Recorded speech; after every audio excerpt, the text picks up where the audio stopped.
will be George Brett. Batting in the cleanup spot, Danny Tartable with 9 game-winning RBIs. Frank White will be at second base, batting 5th. He'll be followed by Bo Jackson in left field. Steve Balboni will be playing first base for Billy Gardner's crew. Angel Salazar will be the shortstop. Jamie Quirk will be behind the plate. As the Royals shut out 11 times, they'll like to get some offense going. And, Jim, take a look at the defense. Well, there you see the defense for the Athletics behind the plate. Terry Steinbach only recently made a catcher. Good release. Really learning how to catch. McGuire at first. Former pitcher.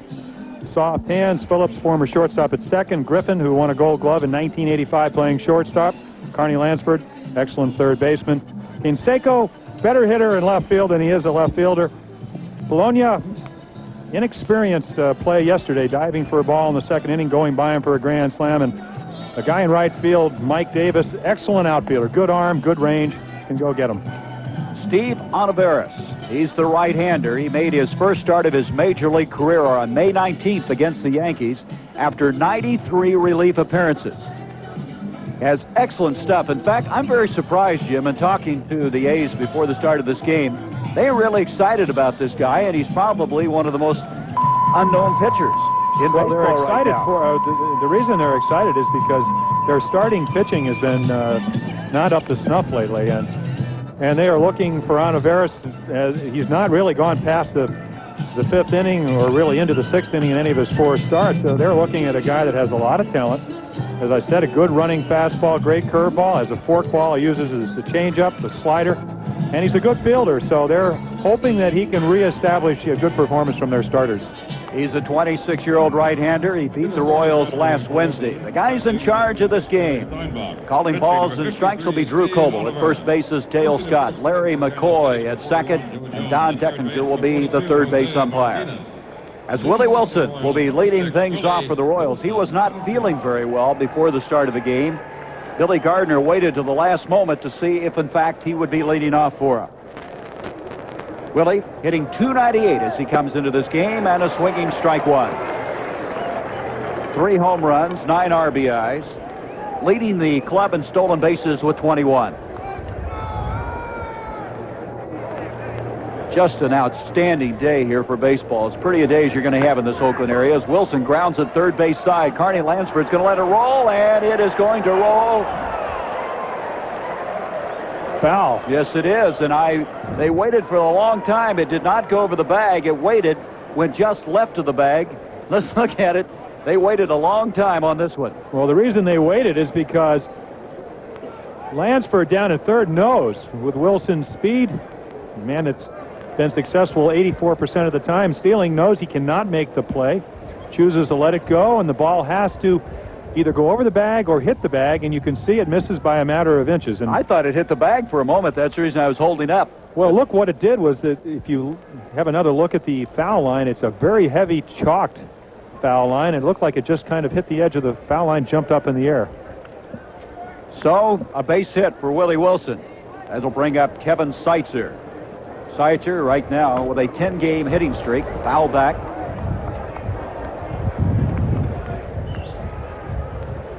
Take another look right there. The ball looks like it's going to hit the bag, and it just jumps up, hits the chalk line, and goes foul. So Wilson will have another chance at home plate.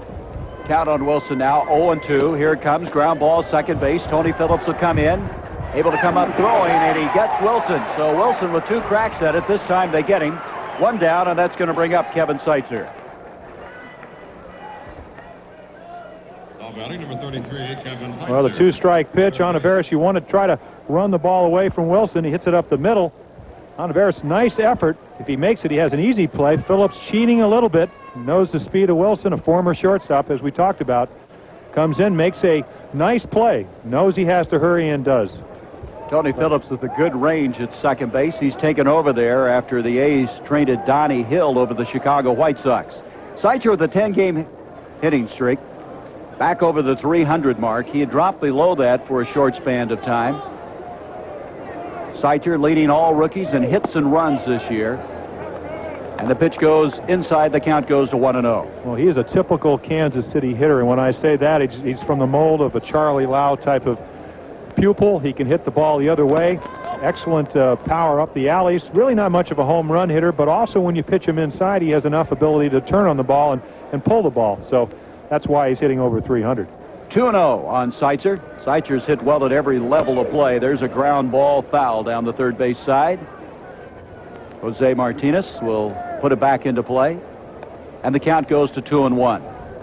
Seitzer playing third with Brett as the DH. A lot of talk, Jim, that he'll go to first base when Brett comes back into the lineup. Well, that's one thing he can do in this day of 24-man rosters. He can play the outfield, can play third, which is what he's going to do tonight, and also can help you out at first base. And situation here in Kansas City with Balboni coming off the back injury, you need somebody that can play a lot of positions, and Kevin fits the bill. Last year, in 28 games with Kansas City, hit .323. Ground ball, third base side. Lansford's got it. He'll go across the diamond, and there's 2 down. That'll bring up George Brett. Brett, since coming back from the disabled list, has been hitting .308. .324 for the year. A lot of talk that this guy was so discouraged by both rib and knee injuries that he was thinking about hanging it up. But talking to him today, that's a thought that's long such past. Well, he probably looked at his paycheck and saw that he had $1 million plus salary. No, I mean, George is such a gamer. He plays the game with such intensity that he's going to have injuries. But what's interesting, you can always get a rib injury because when you swing and maybe you don't warm up properly or cold weather early in the season, it's going to cause a problem. But when he came back and the next day hurts see a good fastball from Ontiveros, and that's something that we're going to see all night, or at least for 5 or 6 innings. When you hurt your knee on a routine play, when you've been out for 2 or 3 weeks, it does bother you, and that's the type of competitor that George Brett is. 1-1 the count now on Brett with 2 down now in the top half of the first inning. Ontiveros, the right-hander, misses inside, and the count goes to 2-1. I talked to George about his unfamiliar role as a DH. He said, you know, this is a pretty good position if you get a couple of hits early. You can sit back and relax and just concentrate on hitting. Of course, if you don't, you got to scuffle. You stop and think a lot about it, don't you? 2-2 on the swinging strike. Ontiveros really does not get a lot of ground balls usually, but thus far he's been able to erase the first 2 men. Wilson and Seitzer on ground balls. First to Phillips and to Carney Lansford. Pitch misses, and we're full now at 3-2. 3 balls, 2 strikes on Brett. Yesterday, the A's split with the Texas Rangers, winning the first game and then had a long second game, eventually dropping that one.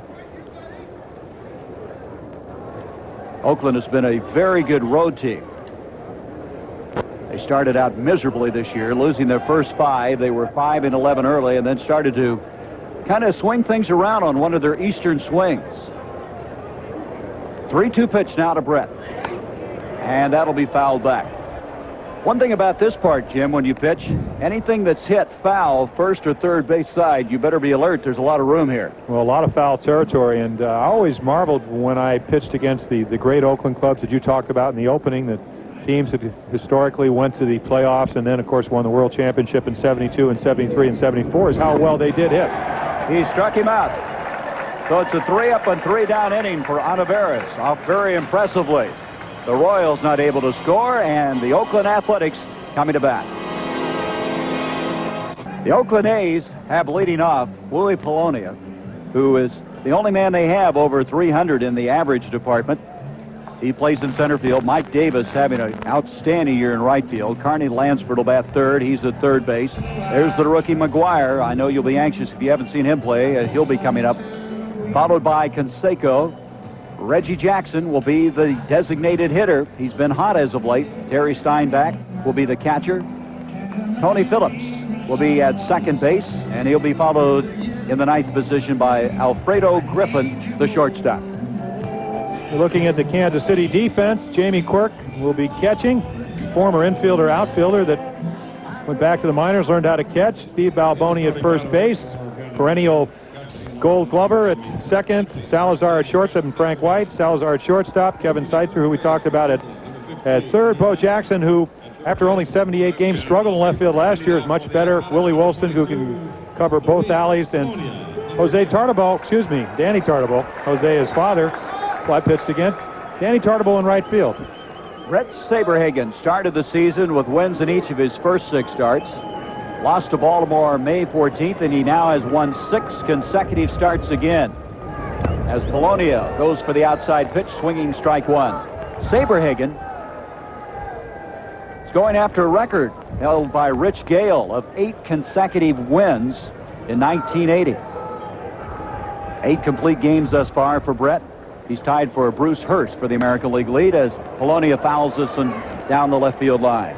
Well, as we said, nothing really that tricky. He had 4 pitches last year. He had the fastball that really was not that effective because of the arm injury. You look at the numbers, you can see, and the first thing that pops out to me is only 22 walks in 108 innings. And right now they're talking about the gold chain, I believe, that Brett is wearing. He changed his number. Used to be number 31. After last year, a year where 31 did not do him a lot of good on his back, he went back to his high school number 18, and he's 12-1. But just basically shelved the slider, back to the curveball and a changeup, and it's done wonders for him. 0-2 pitch, misses outside, and the count goes to 1-2. And that's the key. You will be able to watch Jamie Quirk, the catcher, move. And when Saberhagen is right, and as we said, he came off a game where he did give up 5 runs, but they got him 10. He will throw the ball just about where Quirk moves to. Call strike 3. Polonia caught looking. 1 down, and that'll bring up Mike Davis.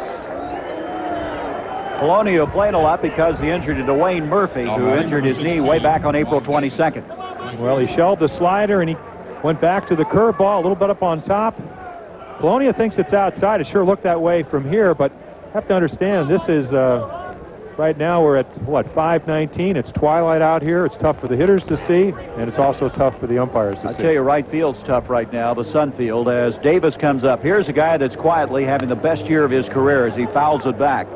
You look at Mike Davis's numbers. He has 17 home runs. That's 4th in the American League. He's 3rd in slugging percentage. And he's been hitting .341 with runners in scoring position. You know why? He hasn't a lot been said about him. He's playing behind Mark McGwire, who's just having the kind of year that overshadows everyone. I had a nice talk with him at the, excuse me, Gary, I had a nice talk with him at the batting cage, and I said, well, I pitched against you when you were basically hit the ball the other way, get on, start a rally. He said, Billy Martin told me, he says, you want to help this ball club hit some home runs. Well, he's doing that. He had last year 19. He already has 17 this year. That was a career high a year ago.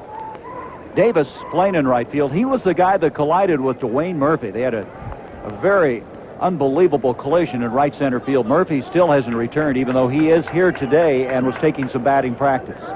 He said he's ready to go, but it's up to the Athletics brass to make that decision, of course. 1-2 pitch to Mike Davis, and the count will stay at 1-2. Davis, a 28-year-old. He had a chance to play collegiately at Arizona State, turned that down, decided to go on to professional baseball. He dropped down considerably in the RBI department last year, but this year he's off to his best start ever. There's a little grounder up the middle that'll make it into center field for a base hit. Davis makes the big turn at first. He'll hold on as Willie Wilson will get it back in. So Davis with the first hit of the ball game. And that'll bring up Carney Lansford, the third baseman. Well, the third pitch that Saberhagen is the changeup. And right here he throws it, runs away. Again, if you're strong, if you can hit those 17 home runs, you can also go out and get a ball off the plate and still be strong enough to really lunge at it and pull it up the middle and get it by the infielders. And that's exactly what Mike Davis does. Carney Lansford coming up. He has 6 home runs, hitting .234. And the veteran third baseman fouls it back for strike 1. Davis in the stolen base department. Should check that. Lansford in the stolen base department has 16, which is only 4 off of his career record of 20. And you told me, Jim, he is really fast. It's not just good knowledge of running. He can move and is probably underrated in that department. Well, I was kidding him. I said, you're not hitting as many home runs. You're just going for more stolen bases. I said, I'm not sure if you're going to make more money next year. He said, just one of those things. He's got a lot of opportunities to run. We're looking at Mike Davis right here, already with 11 stolen bases and thrown out 5 times. So this is a situation where you have Lansford, a former batting titleist, the only really right-handed hitter to win a batting title in the American League in the last 15 years. He can hit the ball the other way. Have a guy, though, on the mound, Saberhagen, who does get rid of the ball extremely quickly. Jamie Quirk throws out runners well, even though he's a tall, over 6'3". But you have a situation that Tony La Russa, the manager of the Athletics, likes. Lansford trying to go to right, fouls that one, and the count goes to 1-2. We have one down. At first base is Davis with a base hit. The Royals and A's opening up this game after playing a 3-game series last week in Kansas City.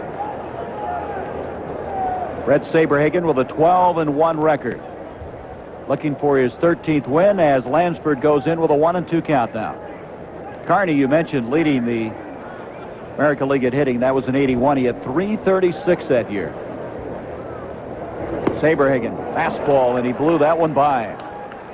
So the strikeout will bring up McGuire, the second strikeout for Brett Saberhagen, and what an exciting rookie this guy is. Mark McGuire leading all rookies in home runs with 22. He's only one off of the pace of George Bell, who has 23. He's tied with Eric Davis in the National League, the former USC standout. He had a home run in the first game of the doubleheader yesterday.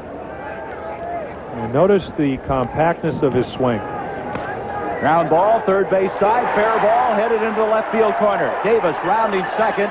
He'll go to third, and going into second on the throw is McGuire.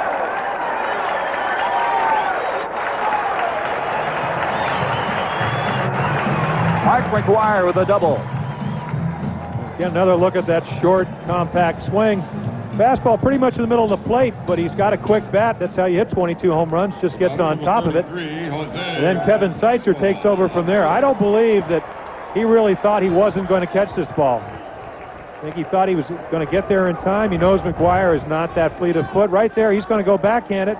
Either doesn't see it, play he should have made, but he doesn't make it. Runners on second and third. So 2 hits in the inning. Jose Canseco coming up. The Rookie of the Year last year with 33 home runs, 117 RBIs. He's behind last year's pace. He had 15 home runs through the end of May last season. Comes into this game with 11. 2 runners on and 1 down. We're in the bottom of the first, no score thus far. Saberhagen in some trouble. Canseco grounds it foul, third base side. How'd you like to be Mike Davis that close to home plate, getting that lead at third? Which you don't have to get that jump with 2 outs, but that is entirely too close to home plate when Jose Canseco is hitting. How about Jim Lefebvre, the third base coach? He's got to be alive down there, too. 1 ball, 1 strike on Canseco. You talk about big men back-to-back. McGuire and Canseco, 6'5", 6'3". The pitch to Jose misses, and the count goes to 2-1.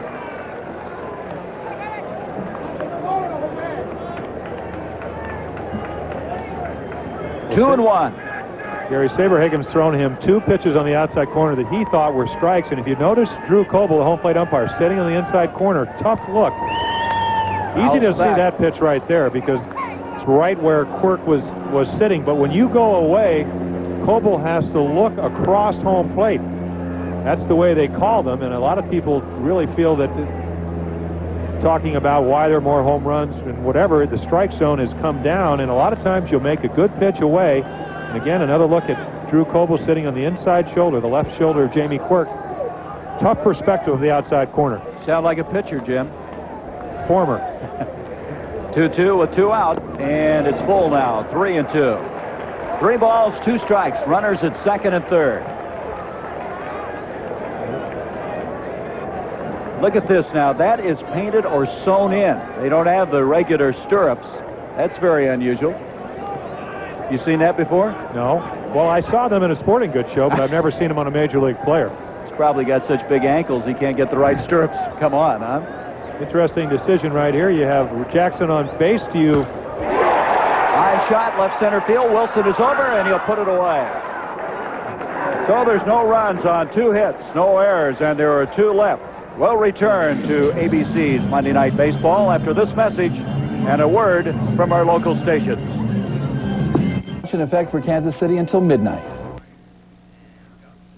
This is Corey McFerrin in New York. Little drama in the afternoon at Wrigley Field. Pirates and Cubs. Bottom of the 9th inning. Rick Russell on the hill. Pirates lead 2-1, but Keith Moreland ends the game with 1 swing. That's it. It is gone. The 2-run homer for Moreland, his 9th on the year. Chicago wins 3-2. Moyer the victory, his 8th.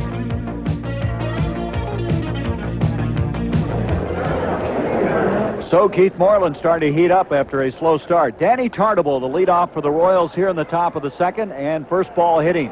Short left field, going back is Griffin, coming in Canseco, and it drops in, and Tartable's at second. And they almost throw the ball away as it comes back into the infield, and McGuire able to retrieve it there. So nobody could get to that one. Well, somebody could have gotten to it, but that's a classic example of never assume in baseball that somebody is going to catch the ball. Polonia broke back on the ball. He had trouble getting to it. Canseco assumed that he was going to catch it. Griffin assumed that one of the two other guys were going to catch it, and the ball fell for a double. So there's a routine out, and right there, Griffin's looking for help. Polonia knows he's not going to get to it because he broke back. And Canseco, who, as we said, is a better hitter than an outfielder, just doesn't get to it. He has improved defensively, however, as Frank White now comes up. White hitting .233, has an 8-game hitting streak coming into this ball game. So Tartable leading off with a double, a bloop double to left center field at scoring position at second. The point I try to make there is that Griffin assumed that Canseco, Polonia would get it.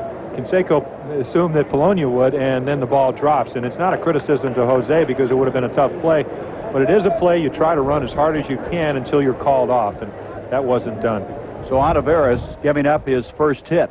Frank White, with thus far this year 6 home runs, coming off of 22 a year ago. If you look at him, from 1982 to present, he's hit 89 home runs. From 74 to 81, 48. So he has become a power hitter at second base since 1982 on. A little gust of wind there blowing the dirt around as White will stand back in. Bo Jackson on deck. Tartable at second. Nobody down. Top of the second. No score from the Oakland Alameda Coliseum. Swung through that one, and it's 1 strike.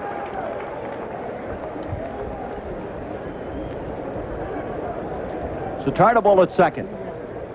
The Royals, who this year have been shut out 11 times, would like to get ahead early in this ball game.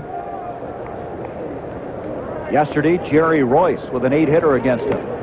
Slaps that one foul, and the count goes to 2 strikes. Well, that's what you try to do here.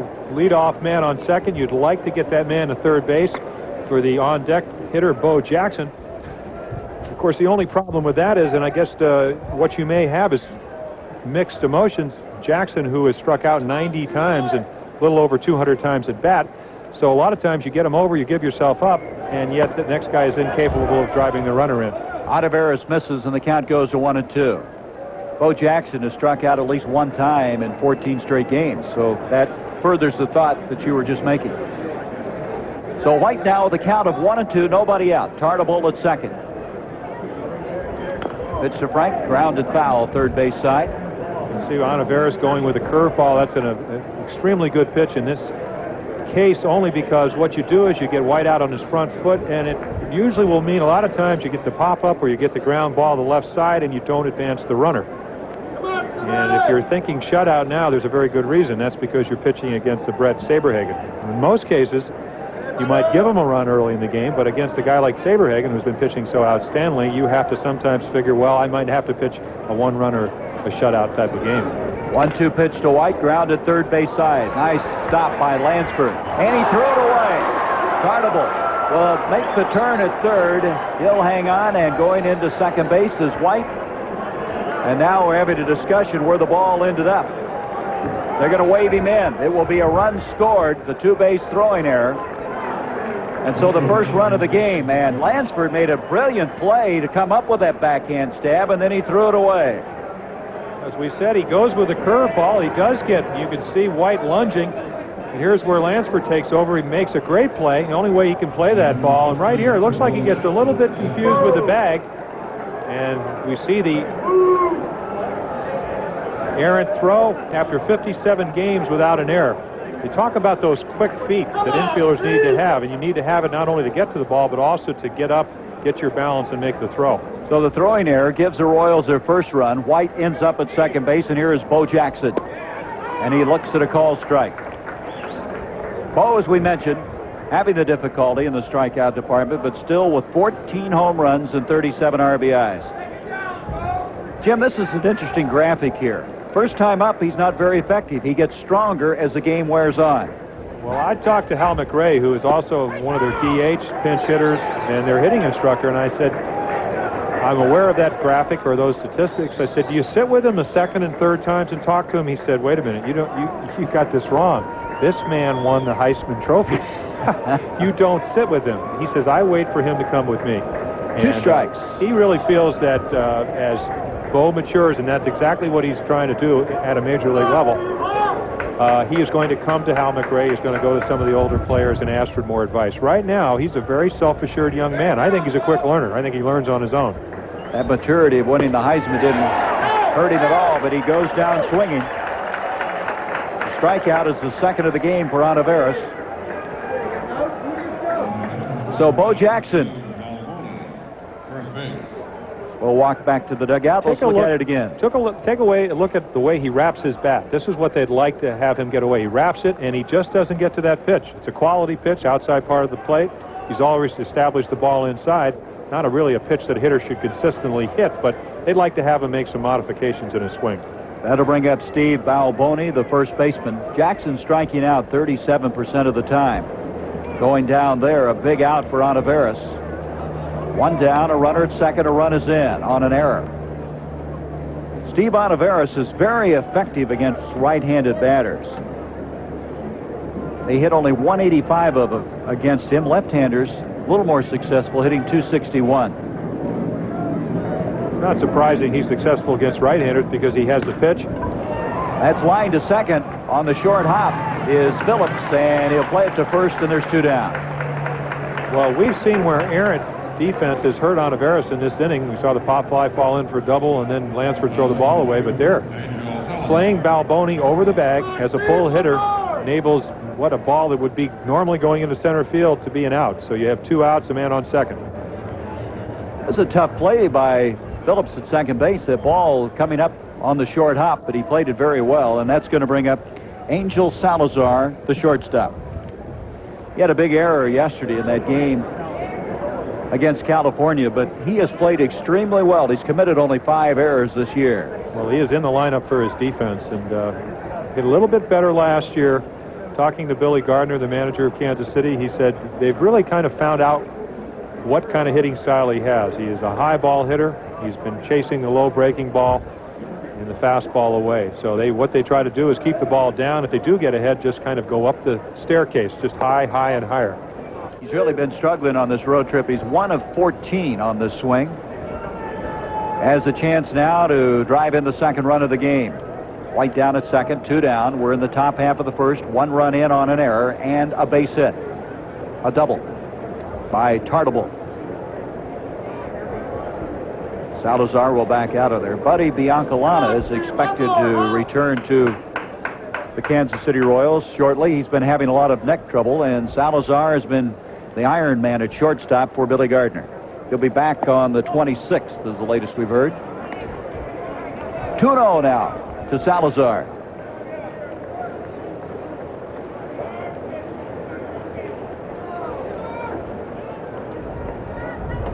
Ontiveros, who played collegiately at the University of Michigan for 3 years. Oz at the belt, and Salazar hits it straight away center field. Polonia back there. He has it gauged, and that'll retire the side. So there was 1 run on 1 hit. There was 1 error and 1 left. We go to the bottom of the second now. Kansas City leads it 1-0. Early start here in the West, so you have to eat your dinner, hot dogs, at the ballpark. 5 o'clock has... You're going to look now what DHs do as they get ready for their time at bat, not playing in the field defensively. That's what happens to you. That's what you do when you're 41 years of age. As long as he doesn't ask the guy to his left, Joaquin Andujar, who's on the DL with a hamstring pull, how to stretch his hamstring. I think Reggie will be fine. Boy, this guy has really been tough on the Royals through the years. He's hit 37 home runs. That's the most of anybody. But look at this against Saberhagen. Of course, there's a lot of people against Saberhagen that have had a tough time. All right. They're taking off that chain, I believe. Well, you know what it is the sun is coming right over the roof here, and I'm sure there's a reflection. And, of course, I know Reggie. Reggie's a pretty good stat man. He probably knows. He may not know he's 1 for 26, but he knows it's 1 for something. And the numbers aren't good, and he wants every handicap he can have. Well, he's coming on now. He's had 3 home runs and 14 RBIs in the last 12 games. So after contemplating retirement by the All-Star break. I think he's kind of shuffled that aside now. Well, he went the whole entire month of May without an RBI, and I said, how does that happen? He said, I was awful. He said, I was not swinging well enough to get an RBI. 2-0 now on Reggie Jackson. Leading things off now in the bottom of the second. 1-0 Kansas City if you just joined us. 2-0 pitch, foul back, and the count goes to 2-1. Boy, he creates excitement, doesn't he? When he gets hot, he can carry a ball club. And he just got the situation he wants to hit on. If you're going to have to hit off a guy that you are not hitting well against, you want the 2-0 counts. He's got a real good pitch in his power and just didn't quite get to it. This time he takes a good cut and fouls it back, and the count evens at 2-2. But that's what makes Brett Saberhagen the pitcher that he is. He can get behind, which he doesn't do often, and we've seen a game already. Ontiveros has been 2-0, 3-1, 3-2, and a lot of guys. Take a look at Reggie's Everybody's wristband. gone to that, haven't they? Their own personalized wristbands. I haven't. Have you? I don't think they make any for me. There's a count now that's going to go full at 3-2 on the pitch low. 3-2 now on Jackson, leading things off. Gary Steinbach up next.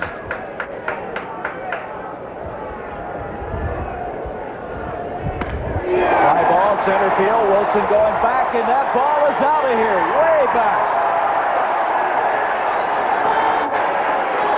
Number 556 of his career, his 8th of the year.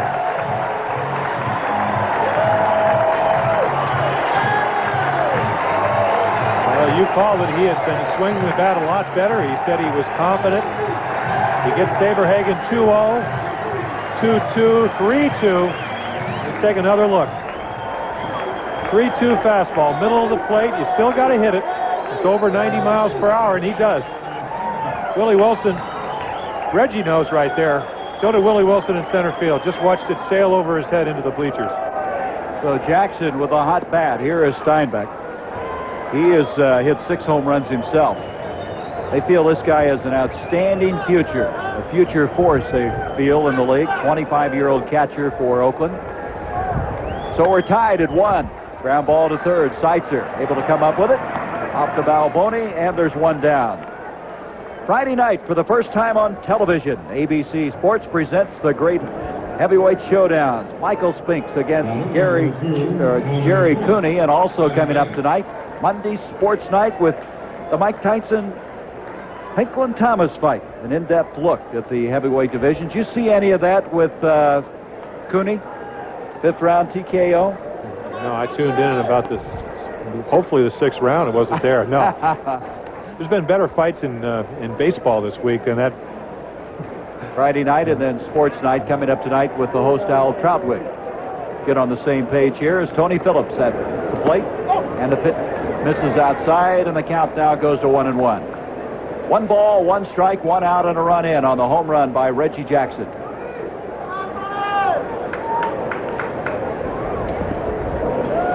Two and 1. Phillips this year off to a very good start in the home run department. He has 7. That's already a career high for him. Well, natural right-handed hitter, hitting from the left side, has always been bothered by injuries. Broke his foot a couple of years ago, twice in one season. Last year, knee problems. Knee is bothering him again. He's had back spasms.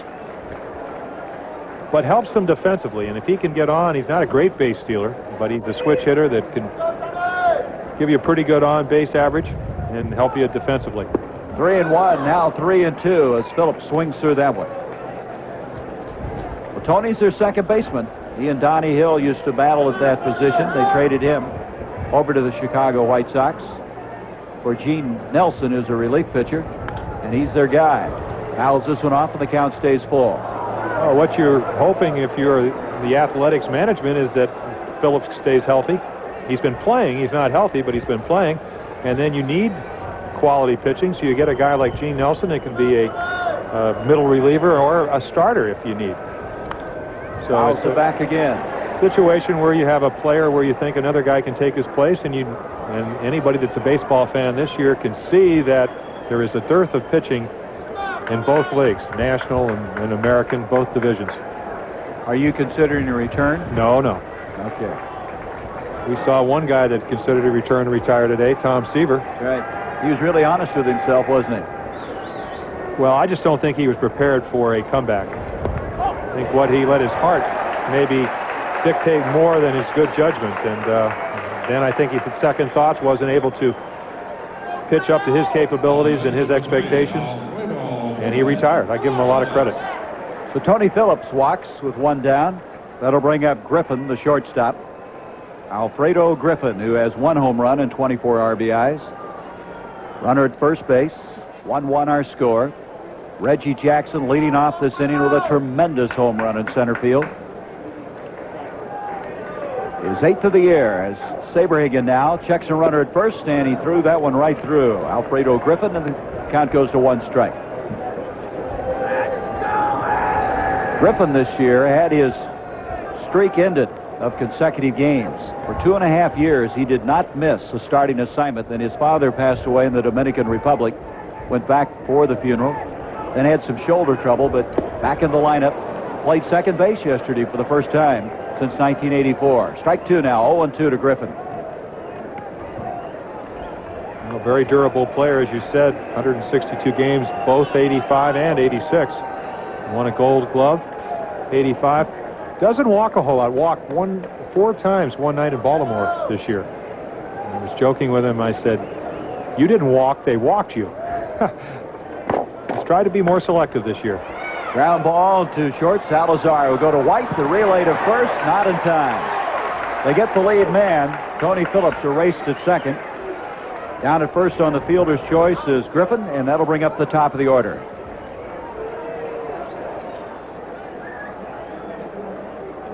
Now look, as you see, Salazar tries to hurry, and right here, White with it. One of the excellent second basemen, as we said, 6 Gold Gloves. Makes a nice transfer, but can't get Griffin. Polonia up. He was called out on strikes back in the first inning.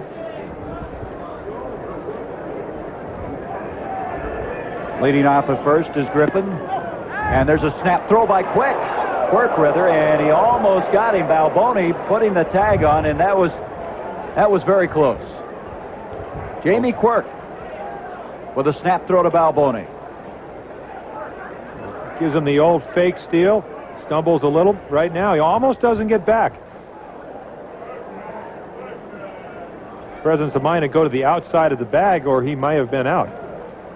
Saberhagen, as you mentioned, is tough to run on. Fly ball, left field. Hustling over. Bo Jackson, it's over his head, up against the wall. Rounding third, and coming on his way home is Griffin. The throw, and he's safe at the plate.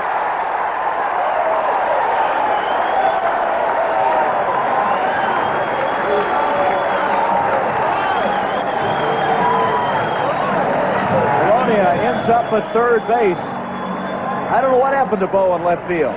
Well, the ball went farther than he thought. I don't know if it's inexperience, the fact that he has only really played about maybe 90, 100 ball games in professional baseball, but he goes across instead of back. The ball goes over his head. Should have caught the ball. Does make a nice throw, and right here you'll see Salazar. He hesitates, and that's the difference. Makes a good throw, a little bit up the line. Quirk has to go out and get it, and by that time, Griffin again, we saw how he got back to first, makes a nice slide into home for the second run. So Polonia with the RBI double. Moving to third on the throw, and it's now 2-1 in favor of Oakland. We talked about right field being so tough, being the sun field, but there should be no trouble in left field. At that time, Bo let it get over his head, and the Athletics now with a 2-1 lead here in the bottom of the second inning. Mike Davis, who singled back in the first up, and the count goes to 1-1. Again, the more lively ball, the ball is not going to sink as much as it used to. Billy Gardner saying, what's going on here? First of all, Saberhagen goes 3-2, something he doesn't do, has to throw Jackson a strike, or chooses to. Hits it over the center field wall, and then a little bit of poor defense gives him the second run. Count down 2-1 on Davis. Davis so tough with men on base, hitting .341. 1 for 1 today thus far, and this pitch catches the outside corner. 2 balls, 2 strikes on Mike Davis. Well, that's pitching right there. You're behind in the count, 2-1.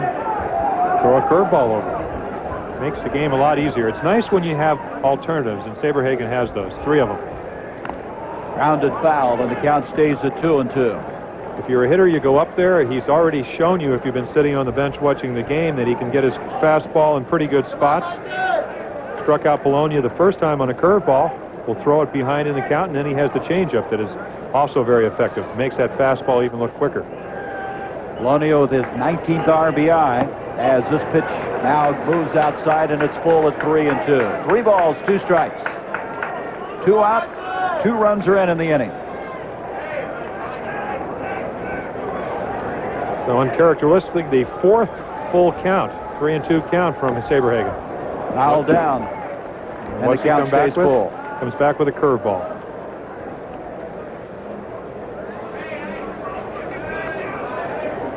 Davis looks down the third base line to Jim Lefevre, who last year was managing in Phoenix, now the third base coach. 3-2 pitch by Saberhagen, and a fly ball right center field. Willie Wilson will have this one as he's under it, and he makes the catch. But Oakland is able to erupt for 2 runs on 2 hits. No errors. 1 left. We've played 2, and Oakland leads it 2-1. Blue Jays and Tigers. This is Corey McFerrin in New York. Bottom of the 4th inning, and what a year for Alan Trammell. Takes Jim Clancy deep. 12th home run on the year for Trammell. Gives the Tigers a 1-0 lead right now. Bottom of 4, it's 2-zip Detroit. Back to Gary. All right, Corey, looking ahead tonight, Monday Sports Night with Al Troutwig, focusing on Walter Payton, a brilliant running back of the Chicago Bears. Plus, I know everybody's been following this in the headlines, the political unrest in South Korea. How will it affect the Summer Olympics in '88? That's coming up tonight here on ABC. Jamie Quirk, the catcher, leading things off as we go to the top half of the 3rd inning. 2-1 Oakland. Reggie Jackson with a home run, the RBI double by Louis Polonia. The Royals scoring their run on an error. And the count now evens at 1 ball, 1 strike. Jamie Quirk was an outstanding high school quarterback. Notre Dame signed him, but he elected instead to go professionally into baseball. He and Brett came into the major leagues the same year. The catcher grounds it, foul, and the count goes to 1-2. Quirk, 2 home runs, 11 RBIs. What the Royals had hoped, Jim, was that Ed Hearn would be the starting catcher. They made that trade with the Mets, and now he's undergoing surgery for a rotator cuff injury, which is usually an injury pitchers suffer. Well, we've seen catchers, Mike Scioscia. There's strike 3. With the Dodgers. You see a good curveball, and we talked about that curveball. Again, Ontiveros with about 3 or 4 different pitches for the 3rd strikeout. Establishes a fastball, drops that curveball. But going back to shoulder injuries, catchers, because of having to throw so in unbalanced situations, a lot of times they make those quick snap throws, and we saw Mike Scioscia did not have surgery, came back after missing most of 1 year with a rehabilitation program. Hearn, though, is going to have an operation. And when you trade a quality young pitcher like David Cohn, you hope to have a guy that's going to be a stalwart behind the home plate. Ontiveros with his 3rd strikeout. They're racing Quirk. Willie Wilson up. He grounded out the first time, and he grounds this one foul down the first base line. 1-1 the count. Take a look at Carney Lansford as he gets ready as Ontiveros. Looking at a pitch ago, the low profile, legs spread. Contrary to most infielders, you see him getting their feet close together up on the balls of their feet. He is on the balls of his feet, but his legs are very wide. And ooh, hit back to the mound. Ontiveros deflects off him. Lansford to first. They got him anyway. Ontiveros, it's a pretty good shot that time. They'll score that one 1-5-3, erasing Wilson. And there's 2 down. You ought to be in the NHL. Kick save right here. You can't get it with your glove. Try some of the other part of your body. And again, right to Lansford. And he knows he has to hurry, and he does. Boy, does Wilson make the play close. Lansford, after committing that error, comes up with a fine defensive effort there. You're talking about Lansford. You were probably spoiled by Brooks Robinson, who used to kind of stand on his tiptoes down there at 3rd. As Seitzer looks at a called strike. Probably spoiled. Only 18 gold gloves. But when I talked to Carney about that, he said he talked to Clete Boyer. And when I was a kid, I used to think Clete Boyer was better than Brooks Robinson. I grew up in Arizona and didn't get to see Brooks play much, and then I played with him behind me for about maybe 16, 17 years, and I learned better. Had a longer career than Clete, but he said he felt if you get in that position, it's a better position. It's ultimately the position you're going to be in when you catch the ball. You're below the hop. It's better to see the ball, and Lansford's made it work for him. I think laterally it affects his range, but they've never changed him. 2-1 the count now on Seitzer, who grounded out the first time. Ground ball this time to short. Griffin will go to first. And it's a 3-up and 3-down inning.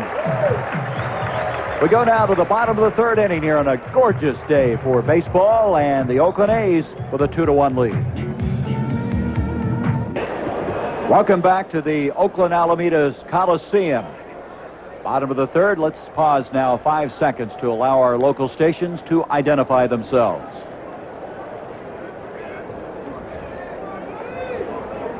KMBC TV, Channel 9, Kansas City, Missouri. Have you with us as Carney Lansford will lead things off at the bottom of the third inning. He struck out back in the first. He'll be followed by Mark McGuire and Jose Canseco. Saberhagen has it grounded very high. Seitzer's going to have to hurry, and he got it. That ball up there a long time. Seitzer showing a good arm. That's going to bring up Mark McGuire, the rookie from USC. We talked about the adjustment he's had to make to the major leagues. I think the transition was for myself to get used to the wooden bat. I think that was a big thing. I had a big adjustment period in '85 down in Modesto. But then again, getting the opportunity to play on everyday bases up here in the big leagues has also been a great help. I mean, that's the only thing I can ask for is for any rookie to play on everyday bases, really show what he can do. Can you imagine if he had an aluminum bat? He'd be lethal, wouldn't he?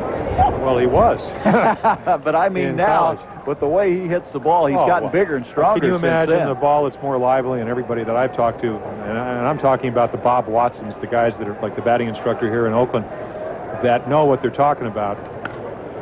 Fly ball, right field line, and that one will be into the stands. Count goes to 2 balls and a strike. One down. We're in the bottom of the third. 2-1. Oakland leading Kansas City. Very uncharacteristically, Brett Saberhagen has been behind for the 13 batters 2-2 now. 9 times, so he's only been ahead 4 times, and he really makes his living being ahead of the hitters. It gives you a lot more options. Of course, if you're a hitter, you love these situations. We saw what Reggie Jackson did. Jackson, a tremendous home run into center field in the previous inning. And the pitch just misses, and it's full now, 3-2. So for the 5th time, we see a 3-2 count. This is not the way you want to pitch to the McGuires and the Jacksons and the Cansecos. You want to get ahead of them. You want them to swing at balls. 3-2, and he fouls it back. Boy, he wanted that one. McGuire, if you're wondering how big he is, they list him at 6'5", 220 pounds. Well, a lot of big guys, and we talked about the short stroke. It's very compact. Tony La Russa, the manager of the Athletics, was talking about the fact that you can get him out up and in, and the next time you go there, he'll homer. Or you can get him out with a breaking ball away, and then he'll look for it. He walked it. McGuire will go down to first with 1 down.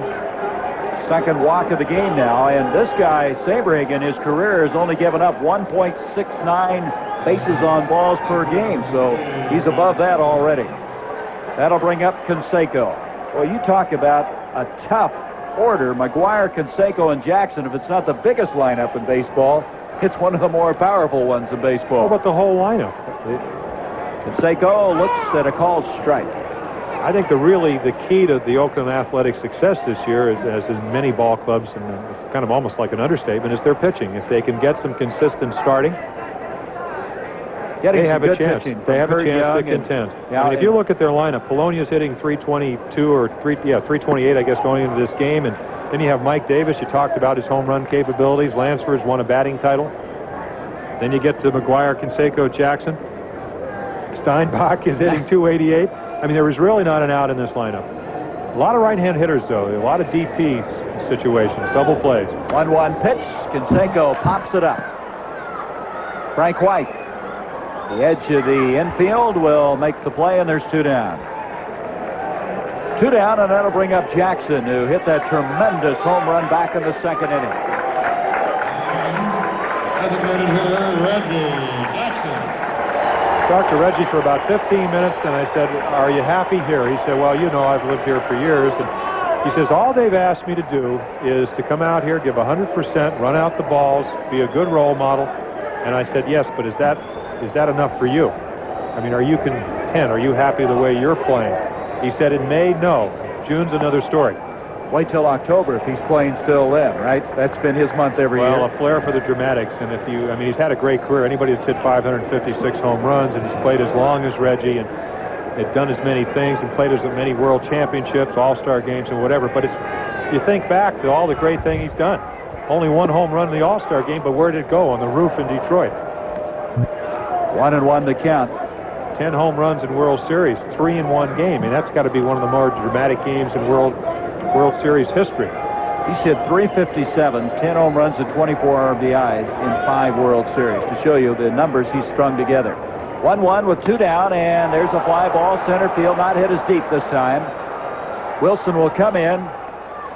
He'll make the catch, and we've come through 3 innings. No runs, no hits. There's a runner left. We go to the top of the 4th. Oakland by 1. ABC's Monday Night Baseball is being brought to you by Coors, the beer with a difference worth tasting. Coors is the one. We played 3 here at the Oakland Alameda Coliseum. The A's lead it 2-1. A's 2 runs on 4 hits. The Royals, they're 1 run on 1 hit. The error scoring Danny Tartabull back in the 2nd inning, and here comes George Brett. Brett is 0 for 7 against Ontiveros.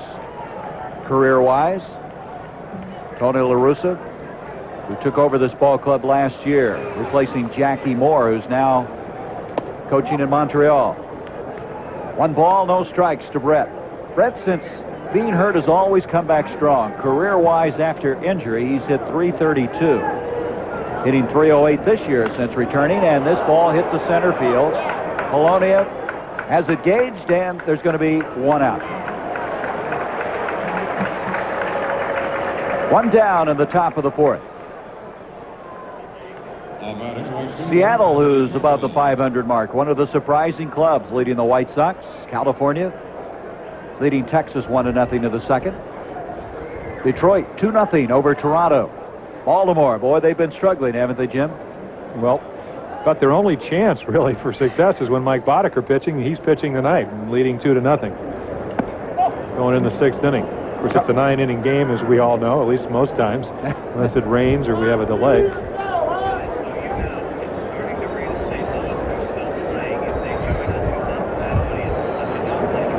Danny Tartabull, who doubled and scored on an error, up, and the count goes to 2-0 on Tartabull. Frank White due up next.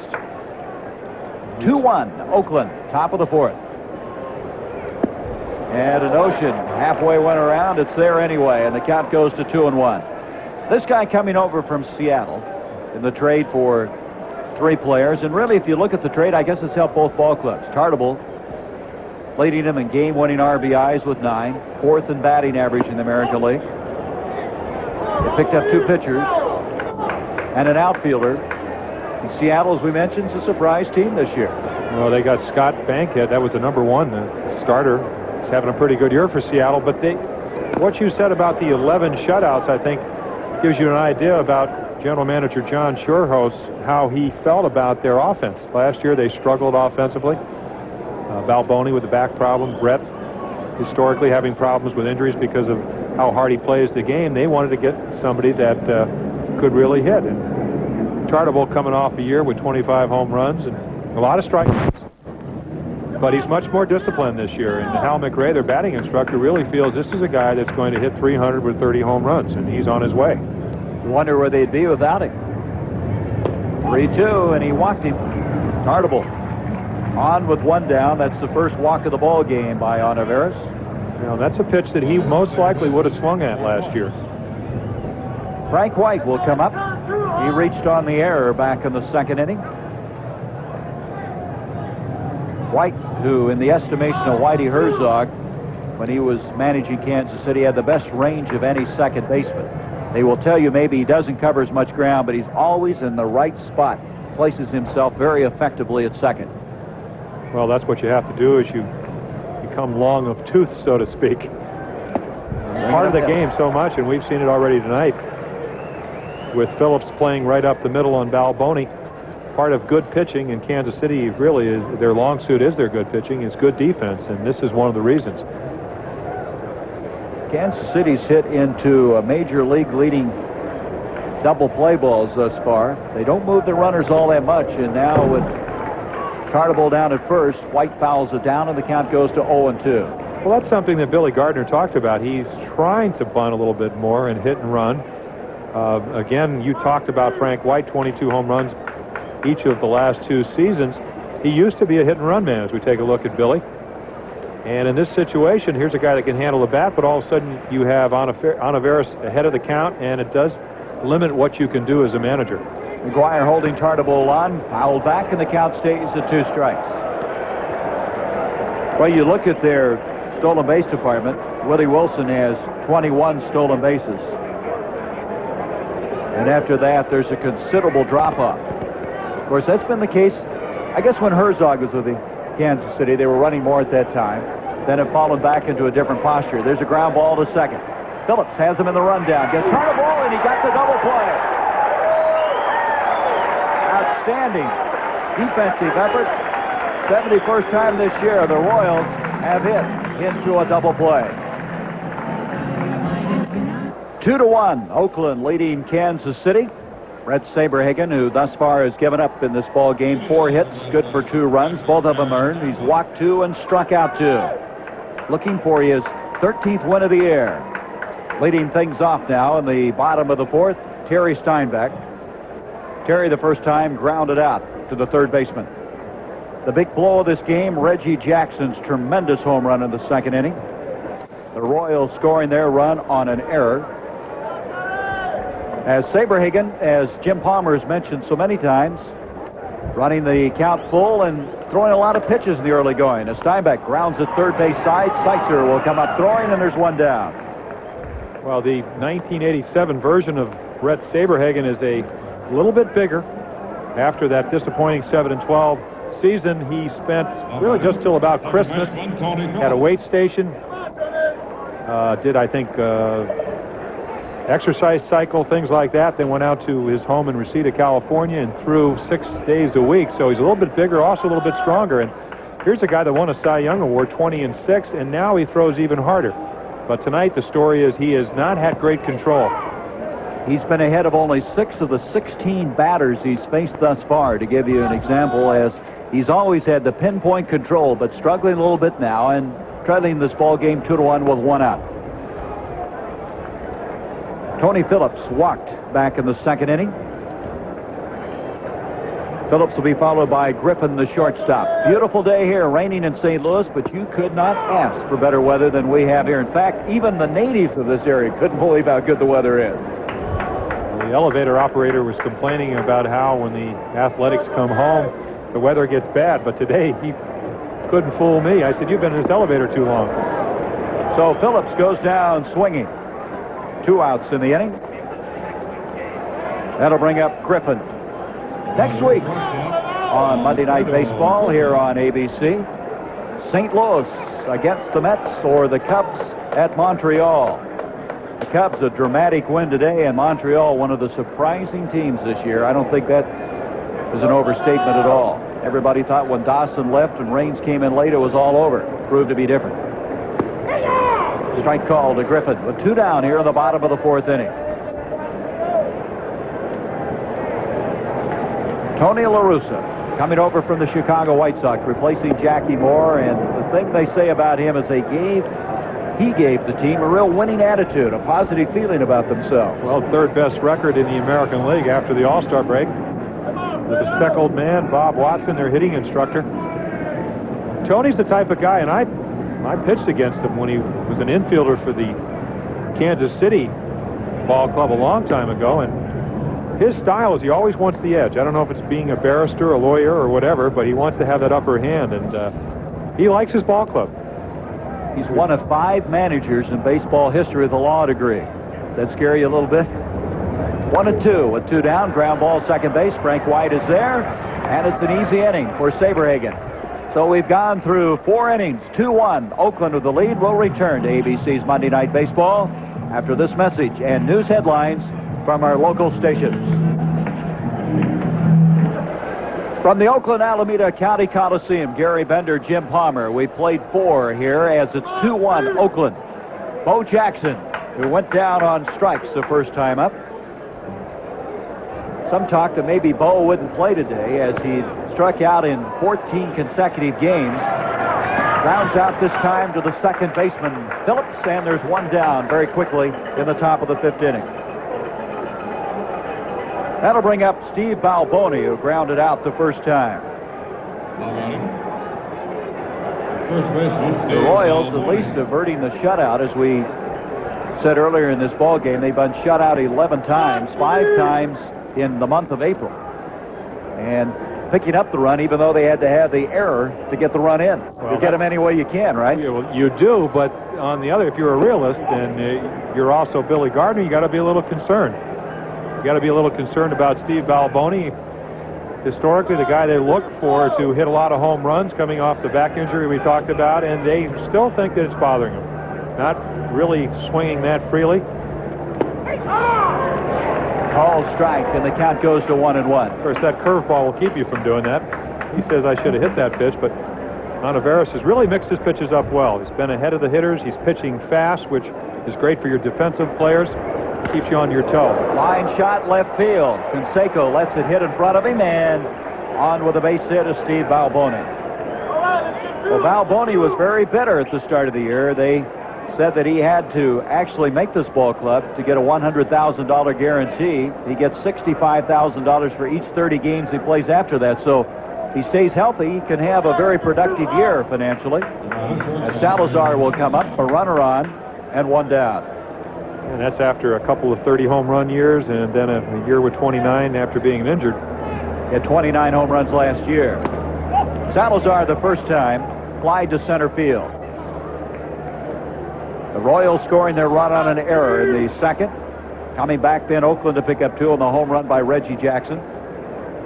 And then the double by Luis Polonia, driving in the second run for Oakland. Ground ball, second base. Phillips will go to second. Back to first. Nope, didn't get him. That would have been the 72nd double play the Royals have hit into this year.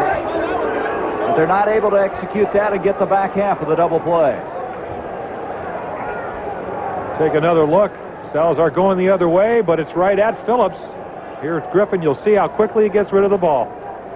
Tags it with the base with his right foot. He looked out to me. Then again, I'm not umpiring. Tell you, with Balboni at 245 pounds is in the base paths, you better get out of there, and you could see he did a very good job of that. But there's still just 2 down, and that'll bring up Quirk, the catcher. You're not really worried about him getting the base. He's more or less at that size an obstruction. Look at this again, Jim. You thought he was out, huh? I thought he's out by about a half a step. Well, I think you're right. You pitchers, you see a little better down there, don't you, on first base than anybody else? I helped many umpires with calls at first, at home, at third, at second, and even when I sat on the bench. He was out twice. As far as I'm concerned, but unfortunately, I have no say-so in this, nor do I really care. Kirk struck out the last time as the throw driving Salazar back into first. Ontiveros, 26 years old. Had a lot of trouble last year, the elbow injury.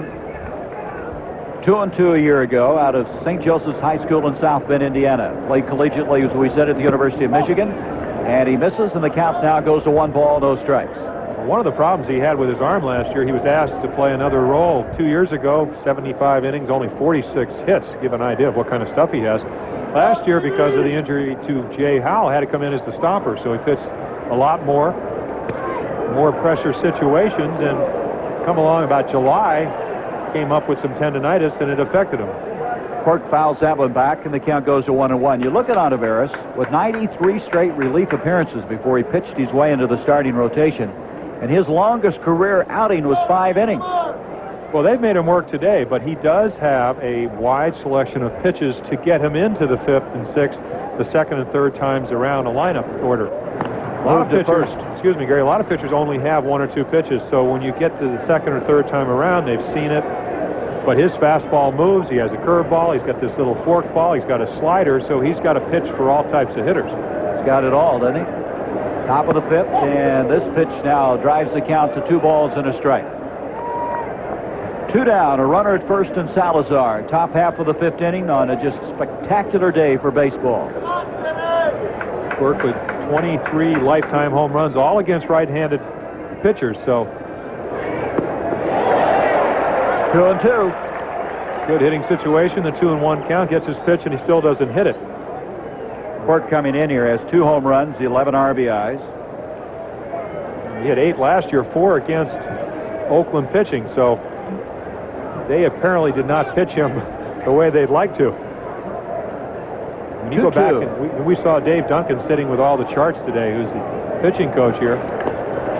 Piled down. You know, he had an extra thing in those pitching charts that I wasn't aware of. Not only did he have a chart showing the flow as to where they hit the ball, but he had also the placement on the plate where the pitchers are being thrown. I had not seen that before. That was an added dimension. And you have to think of the painstaking work it takes to do that, because they go back and look at the films and really look at each at bat from each one of their hitters and their pitchers and see where the position of the ball was. That's really taking it down to the most finite detail. I think it's interesting, Jim, that Dave Duncan is a former catcher, now a pitching coach. Well, some of the best pitching coaches have been former catchers.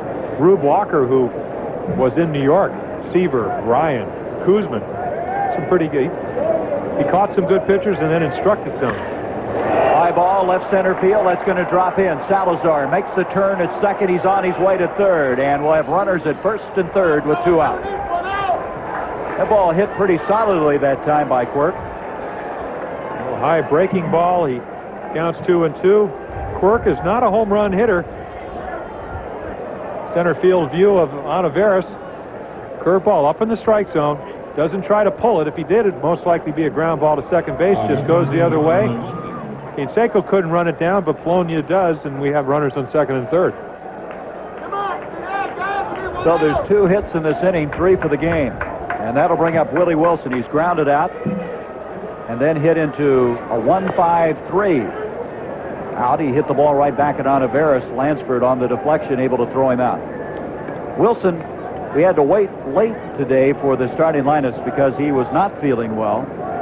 Billy Gardner inserted him in that leadoff position at the last possible moment. 0 for 2. Runners now at first and third with 2 out. Olivares trying to get out of this and maintain his 2-1 lead. Pitch inside. 1 ball, 1 strike.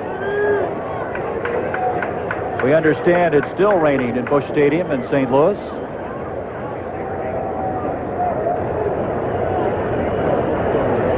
So people getting a chance to see the winningest pitcher in baseball here, Brett Saberhagen, trying to win number 13. There's a grounder over the mound. Olivares is there, and he'll go to first, and that retires the side.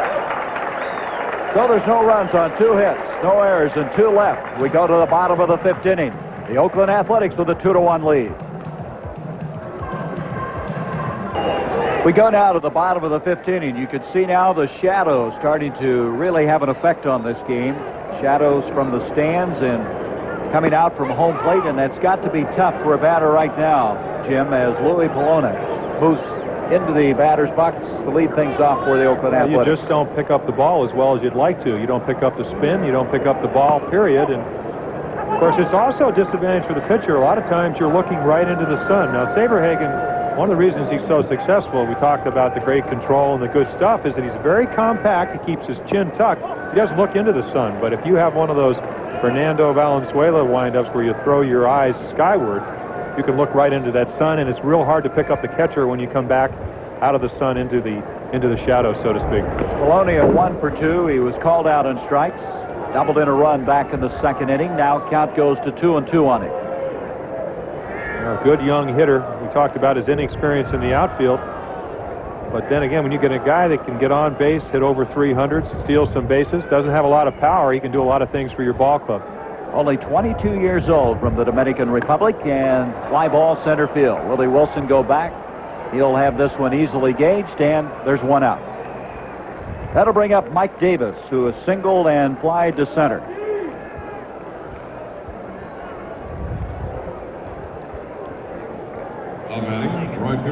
This is, you know, you hear a lot about Bell with 23, McGuire with 22, Barfield, but what about Mike Davis with 17? That's 2 off of his career high.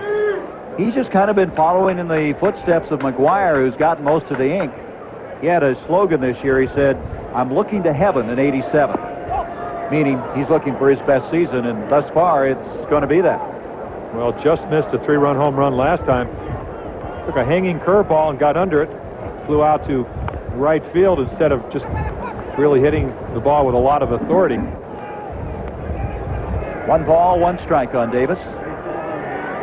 Davis just turned 28 on June 11th. The thing that probably people in Kansas City remember, in that last game in Royal Stadium, he threw out Tartable at home. He's got the great arm, and he was trying to score from second on a Bo Jackson single to win the ball game, and Davis cut him down. So that's like hitting a grand slam, considering the consideration of when and where it was done, circumstances of the game. 1-2 to Davis. Grounded first base side. That'll be foul. Count stays 1 ball, 2 strikes. Sign of a competent pitcher. You hang a curveball the last time, it just misses a home run, and you come right back with it because you know you'll make a better pitch, or at least you feel you have those capabilities. Saberhagen coming off of his first 1-2-3 inning in the 4th. Getting the leadoff man, and now Mike Davis with a 1-2 count. Fly ball right field, curving foul, and it's going to make it into the stands. Of course, hitting and pitching is so much a guessing game. And right there, you see a curveball in the pitch before, you figure you just missed a home run on the other one, and you think you'll come back with a fastball, and once you throw you another curveball. Well, when you have that pinpoint control, you have so much confidence in Saberhagen. Won his last 6 starts, going for his 7th in a row. 12-1, leads the American League in earned run average. Complete games, he has 8. The only loss he suffered was to Baltimore on May 14th. It's a 4-3 loss. Terry Kennedy homered right down the right field line, and what he is able to do is pitch out over the plate enough to really get you to hit the ball to a big part of the ballpark. He said he's always been hurt in Baltimore. It's 309 down the lines, and Kennedy hit one down the line to beat him.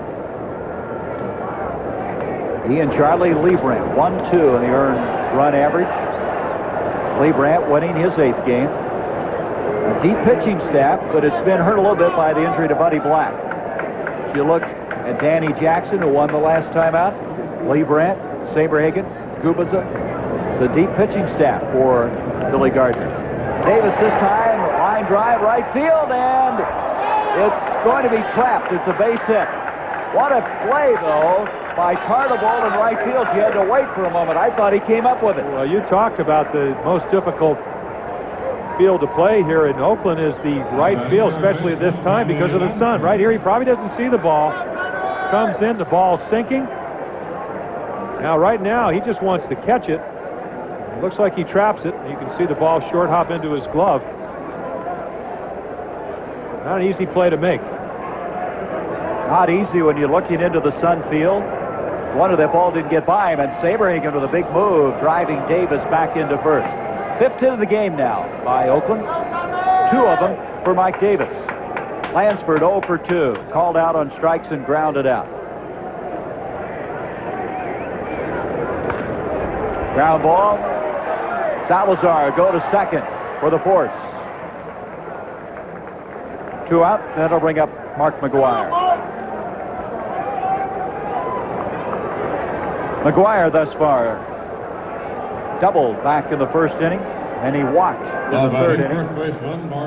McGuire coming in here with the 22 home runs, the 46 RBIs. Interestingly enough, they've called McGuire Mark Solo because 16 of those 22 have been hit with nobody on base. I'm not really sure you can dictate when you're going to hit them. That's exactly the point, and you'll take him any way you can. There's a base hit. Left field, Bo Jackson will come up with it. Making the turn at second and hanging on is Lansford. So now with 2 down, runners at first and second base and that's going to bring up Jose Canseco. 0 for 2. He's popped up and flied to center. Well, and talking about guys that hit a lot of home runs, Canseco with 33 last year. He hit 22 with somebody on base. Now, he didn't do that on purpose. He got good pitches to hit. He's extremely strong. He lined out to center the first time and then popped up the second time. So he can hit any pitch you throw out of the ballpark. His problem this year, a man of many stances, and he's been swinging at balls. Strike zone has been enlarged. He's not patient. He really lost that strike zone early in the year, and he swings through that one. Does he create some excitement up there? Well, when you talk about Jose Canseco, they talk about the bat speed. In other words, the speed which went with the bat going through the strike zone, and nobody has better bat speed. But making contact is another case. He hits the weights very strong, and he blew that one by him. And the count goes to 0-2, and Saberhagen is just challenging him right now. Well, again, we talked, put a little bit of 7 or 8 pounds on. I read 20, but it's 7 or 8 more pounds. Throws a little bit harder. He was well in the 90s back in '85. So the weights have given him more velocity. And you can't see. It's real tough to pick up the spin on the ball. Pick up the ball in general. 0-2 pitch inside. 1-2. Runners at first and second. 2 down. The A's threatening with a 2-1 lead. McGuire at first. Lansford down at second. Canseco with a count of 1-2 on him. I would be surprised if they throw him a strike. They're going to try to get him to swing at a ball. 1-2 pitch. Grounded to second. And White will go unassisted to second base, and that'll retire the side. No runs on 2 hits. No errors. 2 left. We've played 5. The A's lead at 2-1. We'll return to ABC's Monday Night Baseball after this word from our local stations.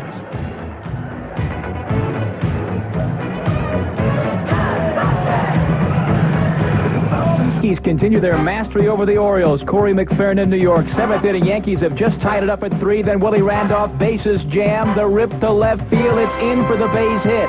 Salas will come around to score. Cotto would score as well. Randolph, Mr. Clutch all season long. The Yanks lead 5-3 still at bat in the top of the 7th inning.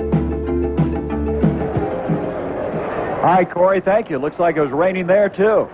The Orioles continuing to struggle as Kevin Seitzer will lead things off now in the top half of the 6th inning. He's grounded out twice, 0 for 2 in the ball game. Steve Ontiveros trying to move to a new horizon in his career. 1 more out, and he'll have a career high for distance in pitching. As we go to the 6th, the furthest he'd gone is 5 innings, and that was the last time out in that win against the Kansas City Royals a week ago. Not raining in New York now, I guess, but it is raining in St. Louis, and the tarp is still on the field. We'll keep you posted on that. 2-0 the pitch, and the count now goes to 3-0. Seitzer coming into this ball game with a 10-game hitting streak.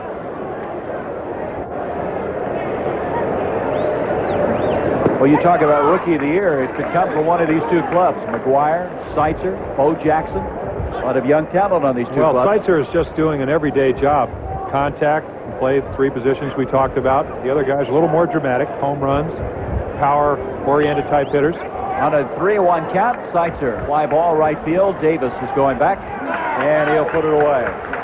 Well, as you know, George Brett has been the designated hitter after his latest injury. We talked to him and his thoughts about being a DH.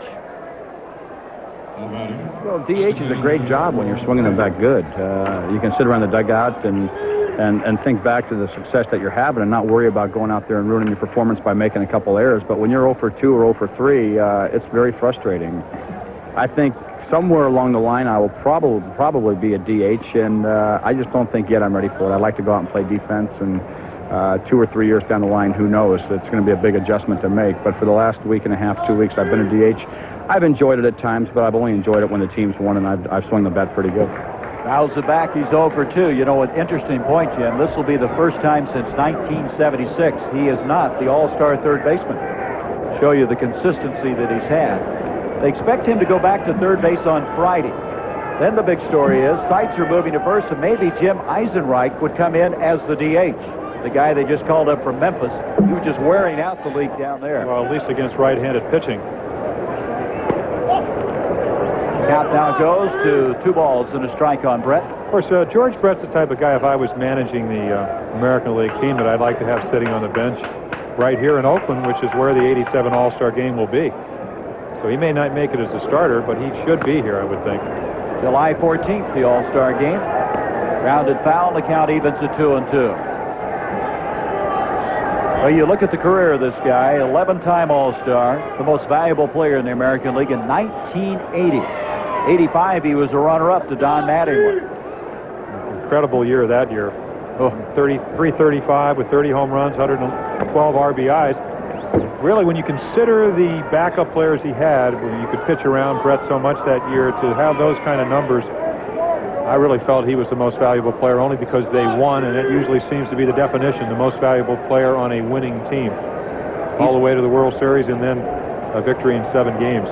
George has missed 45 games this year due to rib and knee problems. He's still wearing the brace on the knee. I understand the brace on the knee, as the count now goes to full at 3-2, is like the linemen wear in football. It's got the metal braces on both sides to keep that knee from collapsing. You can see the right knee heavily wrapped. Says it gives him a little trouble moving laterally, and I can imagine it would. There's a ground ball, first base side, almost handcuffs McGuire, but he comes up with it. 2 down. Again, the same problems that you have in right field, you have as first base, and that's a ball that he chose to play on the short hop and was able to do it. Looking ahead tonight on Monday Sports Night without Troutwig, Sweetness. Walter Payton will be his guest. Also, they talk about the unrest in South Korea. I don't know if you've been following that, Jim, but it's kind of scary right now, and you're going to talk about how it might affect the Summer Olympics of 1988. Well, I have been following it. The article in the paper today, they're going to wait 3 months and see if there's really going to be an Olympic in Seoul, South Korea, I suppose. What is it? L.A. is offered to be the alternate side, as I understand.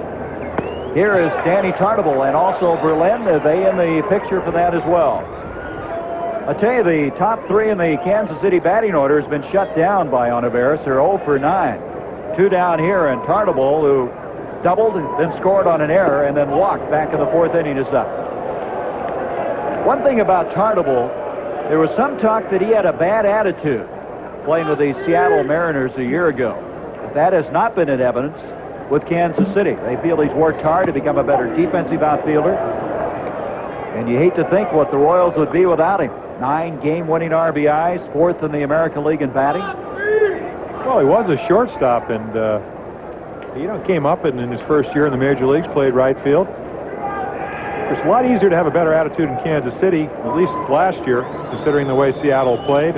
You're a new manager, turmoil. 3-1 pitch, and he walked him. So Tartable, second walk of the game by Olivares. Tartable will go down to first with 2 down, and that'll bring up Frank White, who reached on an error and grounded out. What are you trying to say? When you're winning, your attitude improves? It can make it a little more enjoyable coming to the ballpark. Both of the walks have been to Tartable. Now, Drew Coble, we talked about how hard it is to see at home plate. Here, a 3-1 pitch. And right here, Steinbach moves out. And we see the running fastball. He reaches for it, can't get it, and right in the mask. And you thought it was easy to be an umpire. Yeah, right. He's going, come on. Boy, if they'd hit him a little bit higher, that would have been a very serious situation. But it caught that chest protector, but it catch you in the Adam's apple, and boy, that'll take you down in a hurry. So Drew Coble, a lot of times taking it off. You know, not a lot of times, but you see that done occasionally when you're not happy with the umpire's performance. Let one go. You know, he'll get the message, but would you like to name somebody that's done that? No, never. Okay. White 0 for 2. 2 down. Runner at first base. And a check swing, foul ball. Olivares in the 6th inning. This is the farthest he's ever gone. I think it's amazing that there's not a lot known about Olivares. And yet, when I talked to the A's, and especially the pitching coach Dave Duncan, they just had nothing to say but good things about this guy. 26-year-old right-hander. He was good in 85. He had 8 saves that year. And then last year, went 2-2, but the elbow problems really shelved him from July 23rd until about the end of the season. Foul back. And it's 2 strikes now on Frank White. But Olivares, they would love to see him come around because Joaquin Andujar, they don't know when he's going to come back. He has all kinds of problems with a hamstring. Well, I talked to Joaquin. He'd like to pitch on Sunday. And, of course, his problem has been is that he comes off one injury and goes on, with a groin pull. Then he has the hamstring problem, and he has been an infrequent starter for him. And he's the type of guy they need to give him a lot of innings.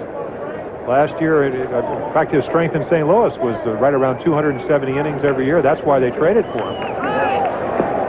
Runners going to second, and in easily, the ball skips into center field, getting up and heading into third.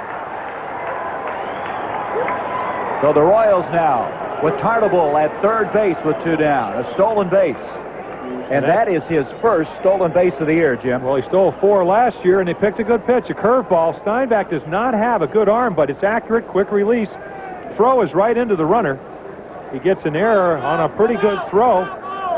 Considering the type of pitch, takes a little bit longer to get to home plate. Again, this is the aggressiveness. When you've been shot out 11 times, you got to take some chances.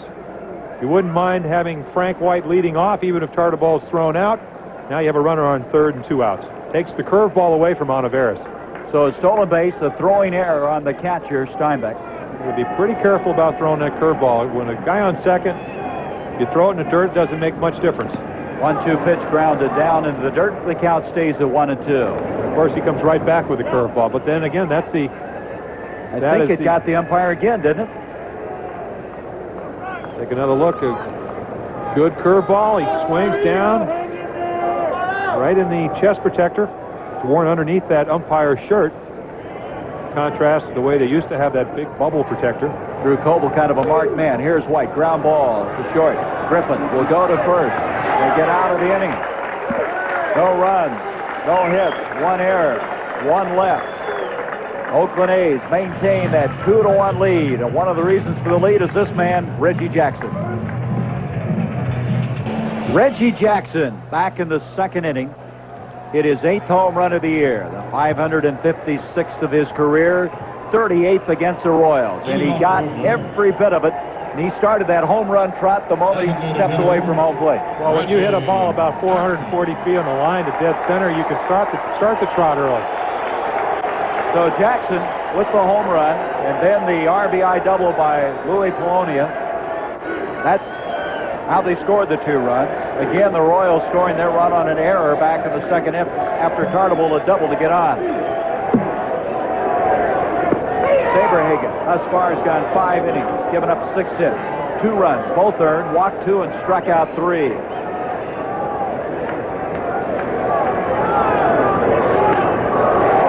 Hit hard to second. Nice stop by White. That ball was a shot. White had to very quickly spin to come up with that one, and there's 1 down. Shows you the ability of White, again, Jim, to be in the right place.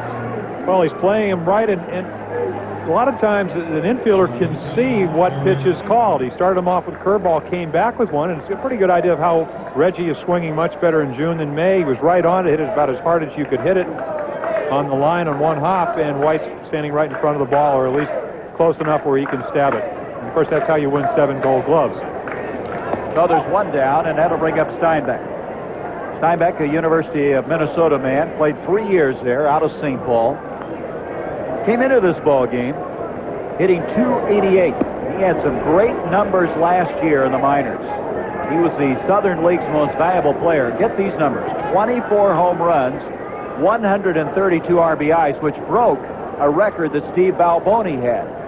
Well, what impressed me about those numbers is the 94 base on balls. So that shows he's patient, certainly has ability to hit the ball. And of course, your patience, a lot of times, and your success at the plate is directly proportional to how patient you are. Will you make the pitcher throw strikes? Right, here's a perfect example. Took a pitch that just a little out of the strike zone. Now it's 2-1, a hitter's count. Grounded first base side. Balboni goes down with a mitt. He goes to first, and there's 2 out. That'll bring up Salazar. Check that. That'll bring up Tony Phillips, the second baseman.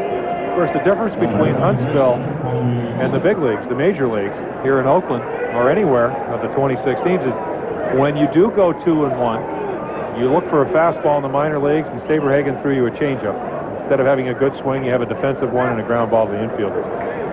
Phillips thus far has walked and struck out. Saberhagen starts him out with a strike. We're in the bottom of the 6th inning. 2-1. The A's scoring their 2 runs in the 2nd. The Royals their 1 run as well in the top of that inning. Saberhagen misses outside, and the count goes to 1-1. You're also seeing why Saberhagen is 12-1. He started out poorly, only ahead of 5 out of 15 hitters. Out of the last 10, now he's been ahead of 8 of them. So a lot of times to get the good pitchers, you have to get them early. They try to make the warm-up mounds the same as the regular mound, but they don't always do that. You come in, you don't know how you're throwing. You don't acclimate yourself. It seems like he's gotten back into gear. 1-2 pitch to Phillips. And the count evens at 2-2. Phillips beat the Royals a week ago, the 2-run home run with 1 out of the 9th inning. We mentioned earlier, for those of you who just joined us in this game out of St. Louis, that he already has 7 home runs. That's a career high for him. Grounded over the mound. Cut off by White, and the throw gets by Balboni,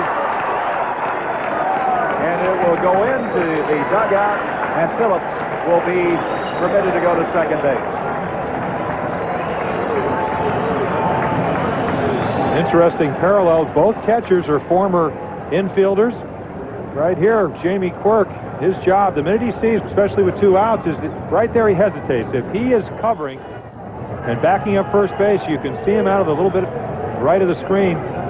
He sometimes might be able to get to that ball. Of course, that's an instinctive play. You can see him, the long run, not getting there in time. Well, Phillips with a base hit and then a throwing error on the second baseman. He's in scoring position now with 2 out, and that brings up Griffin, the shortstop. Reached on a fielder's choice and grounded out in this ball game.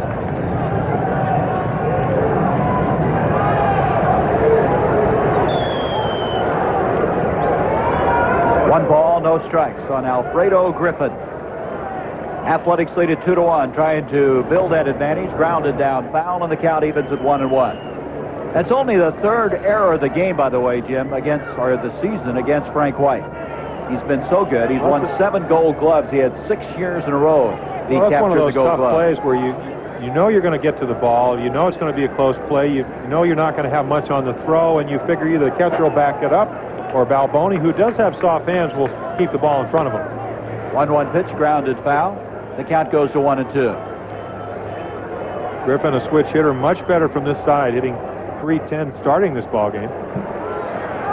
Billy Gardner, we went down the clubhouse. He had a hot game of pinochle going before the game. He and Saberhagen was there. Kubica.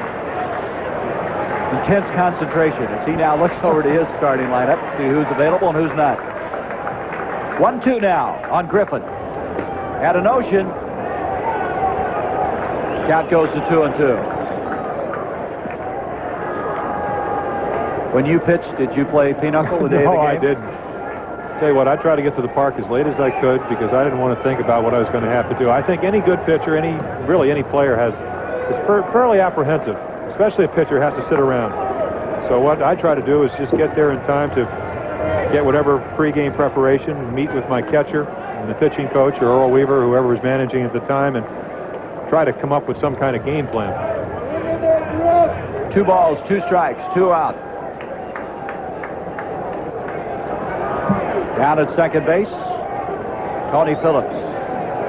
Saberhagen in the bottom of the 6th inning, trying to hold it to a 1-run deficit. And he missed, and the count's full now, 3-2. Oh, he's had the full count so often, in fact, 6 times in this game. Well, you get into the 6th inning, and what happens is you've seen your opposing the opposing pitcher, what he's able to do, and Oliveros is pitching a great game. He knows he cannot give up another run if he's going to have a chance to win this ball game. Now, they may come up with 4 or 5 runs, but once you've sensed that, you have to pitch very carefully. Foul back, and he stays alive. He just got a piece of that one. So it stays at 3-2 with 2 down. I think if you want to gamble, you don't do it early in the game, but here we are in the 6th inning. You're trailing 2-1. You don't want to give Griffin that good a pitch to hit, even though Polonia coming into the game, who's the next hitter. If we take a look at Tony Phillips, is hitting .324 going into the game. So you'd rather not pitch to him, but you don't want to give Griffin that good a pitch to hit. Boy, he's staying alive. Griffin battling Saberhagen. Fouls off another one. The count stays full at 3-2. A 30-year-old from the Dominican Republic. Just seems to get better with age. Been very acrobatic at that shortstop position. He's played with a sore back, a shoulder that's bothered him. Here it comes, 3-2, and he fouls another one off. So Saberhagen has to make pitch after pitch.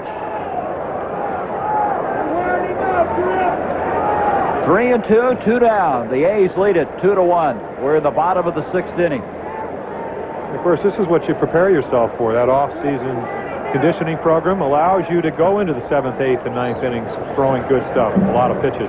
3-2, grounded foul again. Now, of course, this is not a normal. He's up to about 112 pitches. He's the type of pitcher where I would think somewhere between 12 and 15 pitches an inning. Does not strike out a lot of guys. As we said, his walks per game is something like 1.69 over a career. So he is around the plate, makes you hit the ball. Like to have you hit the first pitch if you're willing to do it. Here we go again on the full count. And he fouls it off. Jim, in a situation like this, I can imagine your competitive juices. You keep making pitch after pitch. But then if you lose the guy, boy, that's got to take a lot out of it. Well, especially when the next guy's a tough out, and that's what the case is. But right here, I mean, what I'm trying to do is get Griffin to swing at a ball. He is an aggressive hitter. As we said, usually 20, 25 walks a year. Here we go, 3-2, and another foul. And the crowd really getting into this one now. But you don't have to be blind to notice he's a hacker. I mean, he is swinging at balls over his head. That was the 12th pitch, by the way, that Saberhagen has made to this man. He just keeps fighting him off. But also, Alfredo knows that there's a runner in scoring position out at second base. He wants to plate that run. 3-2, foul back again. He just barely got a piece of that one. And so the 23-year-old right-hander, coming back from that very disappointing year, has made 13 pitches trying to get out of this inning to Alfredo Griffin. He trails 2-1. His ball club with a half-game lead over the Athletics in the American League West. And a high pop-up behind the plate, and that will go into the stands. You remember, Jim, offhand, the most pitches you ever made to one batter? No. I mean, this would be an ideal situation if Griffin was leading off a game. What you want to do is make a pitcher throw a lot of pitches, but the reason he doesn't lead off is because he never walks. His on-base percentage is not that good, but the same competitive juices that are allowing Saberhagen to throw strike after strike is the reason that Griffin is able to foul off all these pitches. 3-2, and popped up behind the plate. Quirk is coming back. He may have a play, and he does not. It clears the screen and into the stands. Again, in the Coliseum, there's a lot of foul territory, especially down the left and right field line. So you got to stay with the ball here. In fact, I talked earlier today to Mark McGuire. He says when he plays first base, he expects that ball to be blown back to him sometimes. So there is some of the wide expanse that you have. Maybe Atlanta has that much. $5 a ball. This is about a $75 at bat. Only you think of that, right? 3-2, and he struck him out. So Saberhagen able to get out of the inning, giving up no runs on one hit, no errors, and one left. We played 6. Rain keeps falling in St. Louis. The game still delayed. Top of the 4th inning. Montreal a 2-1 advantage on a Tom Foley home run.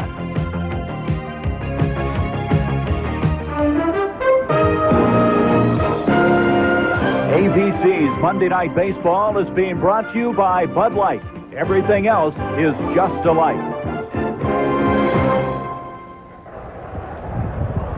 Sunny California, as Bo Jackson will lead things off. It's raining in St. Louis, but it couldn't be nicer here as Bo Jackson thus far in the ball game 0 for 2, struck out and grounded out. There's the stat we're talking about now. He struck out at least one time in the last 15 games. Longest of the season is Vic Cavilla, who went 16, and I'm sure that Bo doesn't want to have that happen the next time out. But he's going to school. Hal McRae says he is learning. He's had a little trouble with the fastball. He's hit the breaking pitch very well. 1-1 pitch, swing and a miss. Well, that's the breaking ball within the strike zone.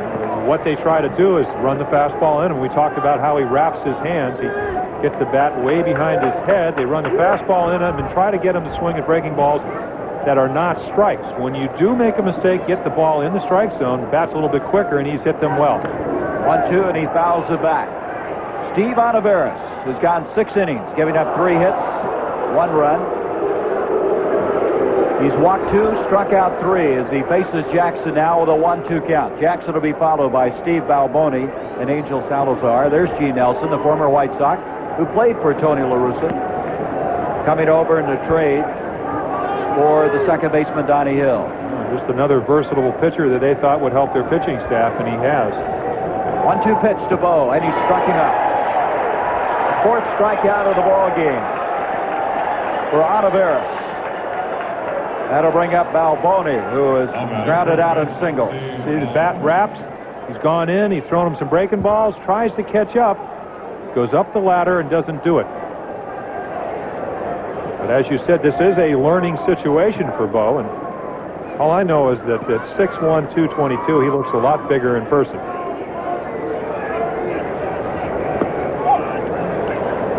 Well, we understand the rain in St. Louis means we'll not return to that ball game between the Expos and Cardinals. We'll stay right here. There's no rain in the forecast here. If you look around, beautiful blue skies. Sun starting to set here in the west as we're in the top of the 7th inning. 2-1, Oakland. Olivares on the mound, been very strong, facing Steve Balboni, and the count evens at 1-1. Again, Olivares never ever getting into the 6th inning. This is his longest start of his career. 4 good pitches. Tony La Russa really feels that he can help the starting staff, and we're anxious to see what he would do. This is his 5th start of this season, first after 93 successive bullpen stints. So he's pitched outstanding, mixed up his pitches. Perfect time to pitch. He said, "When do you want to go out there?" "I want to go out in the twilight." Right now, I don't want to go out there against Saberhagen, though. That's the difference. But he's outpitched them so far. the shadow now is lengthened out to almost to the outfield. That's going to be a tough play for Davis coming in. He had to fight the sun all the way, but he was there. Yesterday, Davis lost a fly ball in the game against the Texas Rangers, but he comes up with that one, and there's 2 down. Well, especially you play Steve Balboni almost about right center on the warning track, so he had a long run, made a nice play. Seattle continues to lead the White Sox. California over Texas 4-3. Detroit leading Toronto. The Yankees in the 8th ahead of Baltimore, and that rain delay now, and everybody's getting rain back east. Milwaukee at Boston.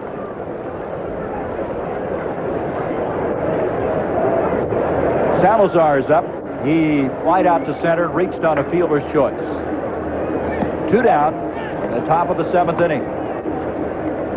Salazar struggling on this road trip.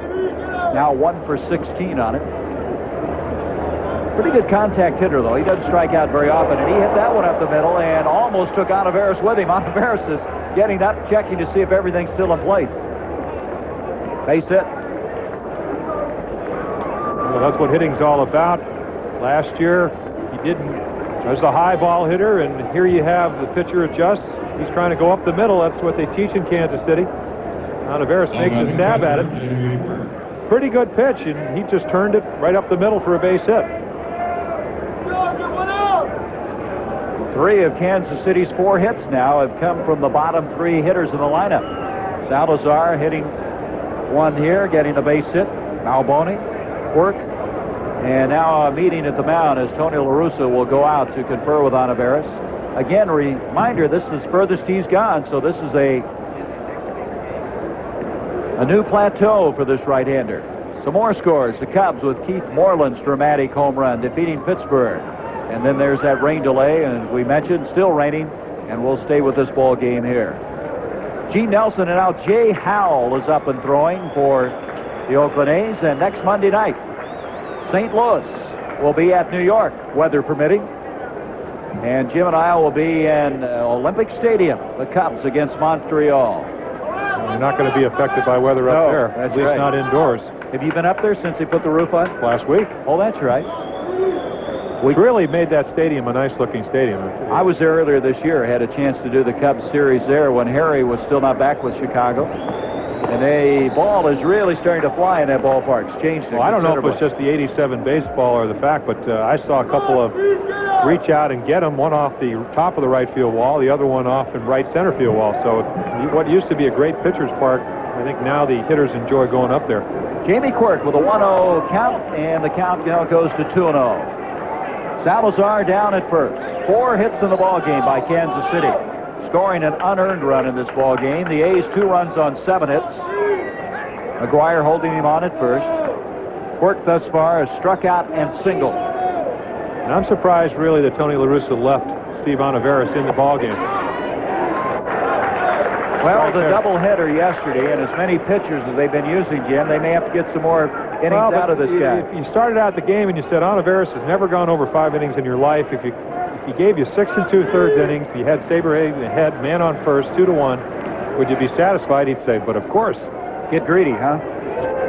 Well, especially when Quirk hit a double, hit a high curveball to left center, and as we said, he's not really a home run hitter. Last year hit 8-4 against this Oakland ball club, but he can turn a mistake into a home run and a 2-1 lead into a 3-2 deficit. 2-1 pitch fouled, and the count goes 2-2. I guess really what I'm saying is that you can bring in a fresh Gene Nelson, and he is rested, and a pitch that he might throw in the middle of the plate won't be a mistake, and one that Olivares, being tired, throws in the middle plate might be a mistake. Howell, by the way, warming up down there, has 13 saves this year. He's returned to some of that effectiveness that escaped him last year. 2 balls, 2 strikes, 2 out, and a runner at first. 2-1, Oakland. No scoring since the 2nd inning. Quirk with 2 home runs this year. Jamie 6'4", 200-pounder. Last year had his first full season in the majors since '83, playing a lot of ball games. High fly ball, left field. Canseco going over there. Now Polonia is over there, and Polonia will take it. So no runs on 1 hit, no errors, and 1 left. We go to the bottom of the 7th. The Athletics 2, the Royals 1. Saturday, ABC Sports presents Litz Malt Liquor Professional Boxing. Buster Drayton defends his IBF Junior Middleweight Championship against undefeated Matthew Hilton. Then on ABC's Wide World of Sports, Olympic and world champions Carl Lewis, Evelyn Ashford, Edwin Moses, who lost the last time out, and Valerie Briscoe, and more scheduled at the U.S. Outdoor Track and Field Championships, plus the Irish Derby and Wide World's Athlete of the Week Award. Well, we go to the bottom of the 7th inning now. Top of the order up now for the Athletics. Luis Polonia struck out, doubled, and fly to center field. Starts out with a ground ball to short. Salazar comes up quickly, and there's 1 down. So Saberhagen, who has trailed ever since the 2nd inning, gets the leadoff man here in the bottom half of the 7th inning, and that'll bring up Mike Davis, who has 2 base hits in this game. 2 for 3.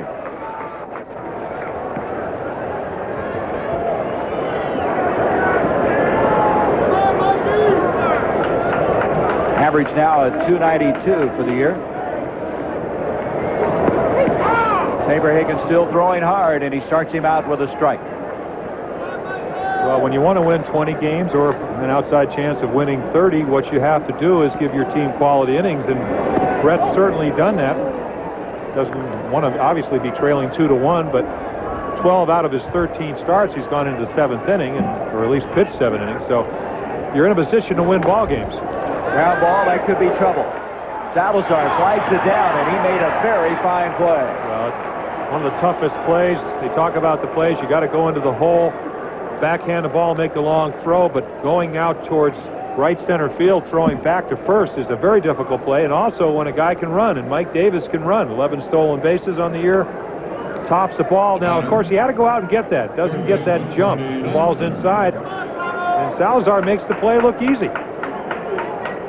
Well, we mentioned he's committed only 5 errors this year, a very costly one yesterday, but look at the ERA. Saberhagen, Lee Brandt, 1-2. First ball swinging is Lansford, and he fouls it back out of play. One strike on Lansford with 2 down here in the bottom of the 7th inning. Well, he's below that ERA. Is thus far given up 2 runs in this ball game. Lebrand is 8-4. Saberhagen 12-1. Boy, Toronto is really getting some pitching, aren't they? Look at Clancy, Key, Dave Steve has come back. 0-1 to Lansford. And the count evens at 1 ball, 1 strike. It appears not to be an outside corner tonight. I was going to ask you about that. Just so they're consistent, right? Well, you know, you're right. He'd like to have that pitch. He's not getting it. But that's been the case all night long. That doesn't mean that Drew Coble is a bad umpire. He's just not giving you that pitch. And 2 balls, 1 strike now on Lansford. Lansford worked very hard in the offseason, lifting weights. In fact, first time he really hit the weights since he won the batting title, and he strokes that one to right field for a base hit. He's going to go for 2. Coming up, throwing his carnival, and he's in there.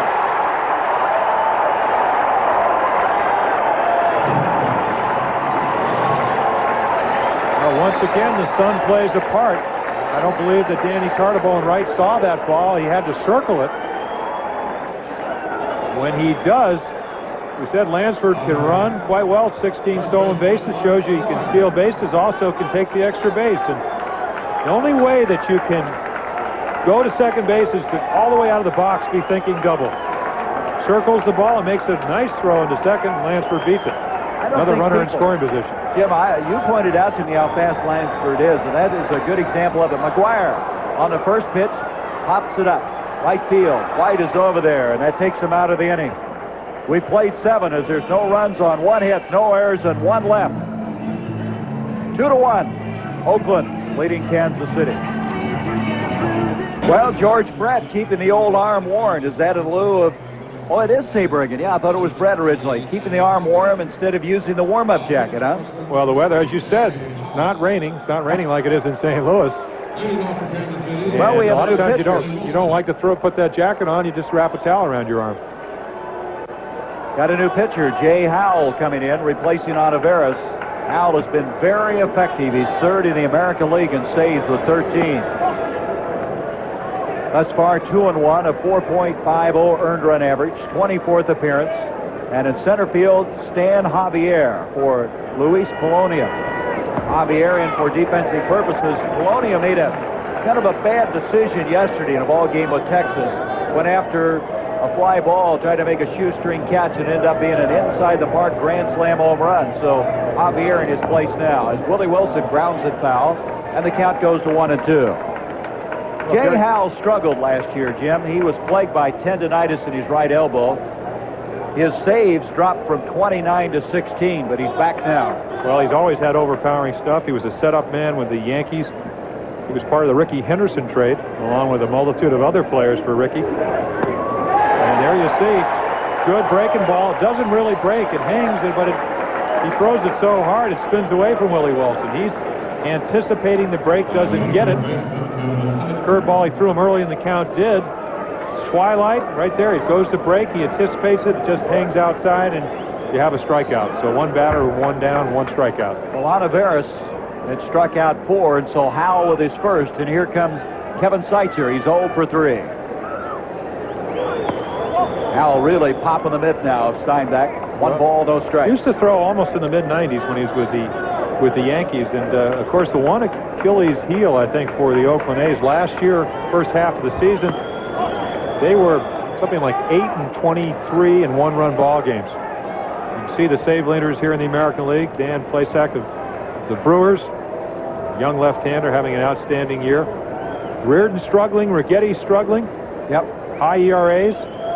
Not as effective they've had been, which to me points out how difficult it is to be a premier reliever year after year, pitching 50, 60 times, getting up, maybe warming up close to 150 to 200 times, which is what will happen. You can see he is pitching a lot better. You know, he had the tendonitis you talked about last year, but it came from I believe an ankle injury in spring training. He favored his ankle, hurt his arm, was not that effective.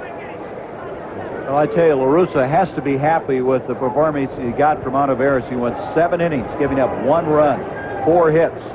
struck out 4 and walked 2, and he's turned it over now to Howell, his ace from the bullpen, and he walked him. Seitzer goes down to first with 1 down. Well, but the same problem that plagued him last year is plagued him this year. 7 and 13 in one-run ball games, and here you have a 3-1 count. A guy that cannot hit home runs in Kevin Seitzer. What does he throw? 94 miles per hour. He throws him a breaking ball. You got to wonder about that. Really, that is one of the problems he had with New York. And talked to him about 1984 in spring training when I was still pitching with the Orioles, and said, here you are throwing 94 miles per hour. You got to establish that fastball. Sometimes gets defensive with it. George Brett in the DH role, going back to third on Friday. If everything continues as expected, he takes a call strike. He struck out once, flied out, grounded out, unassisted to first base. With a 1-run lead, Gary, and you were on the mound, wouldn't you make Kevin Seitzer try to hit the ball with George Brett coming up? I don't think I'd face Brett in any circumstance if I could keep from it. But Seitzer, has won a lot of respect this year. He's hit well in every level of play, and well, but he hasn't won that much respect. Yeah, that's true. I'll go along with that. Because what happens if you make him swing the bat and he gets a hit, then you feel at least you made him earn his way on base. If you walk him, even though he didn't try to get 3 and 1, pitch selection when you get to 3 to 1 is very important. Boy, Howell thought he had the third strike there. Just missed, and the count goes to 1 and 2. Howell is 31 years old, 6'3", 205-pounder. Collegiately at the University of Colorado, where he was an all-Big 8 performer. Checks a runner down at first in Seitzer. 1 down, top of the 8th. There's a move to first. McGuire receiving the throw. By the way, Olivares lowered his ERA today from 3.63 to 3.02. And he looks like he is going to be an outstanding pitcher for Oakland. There's a ground foul, first base side. 1 ball, 2 strikes.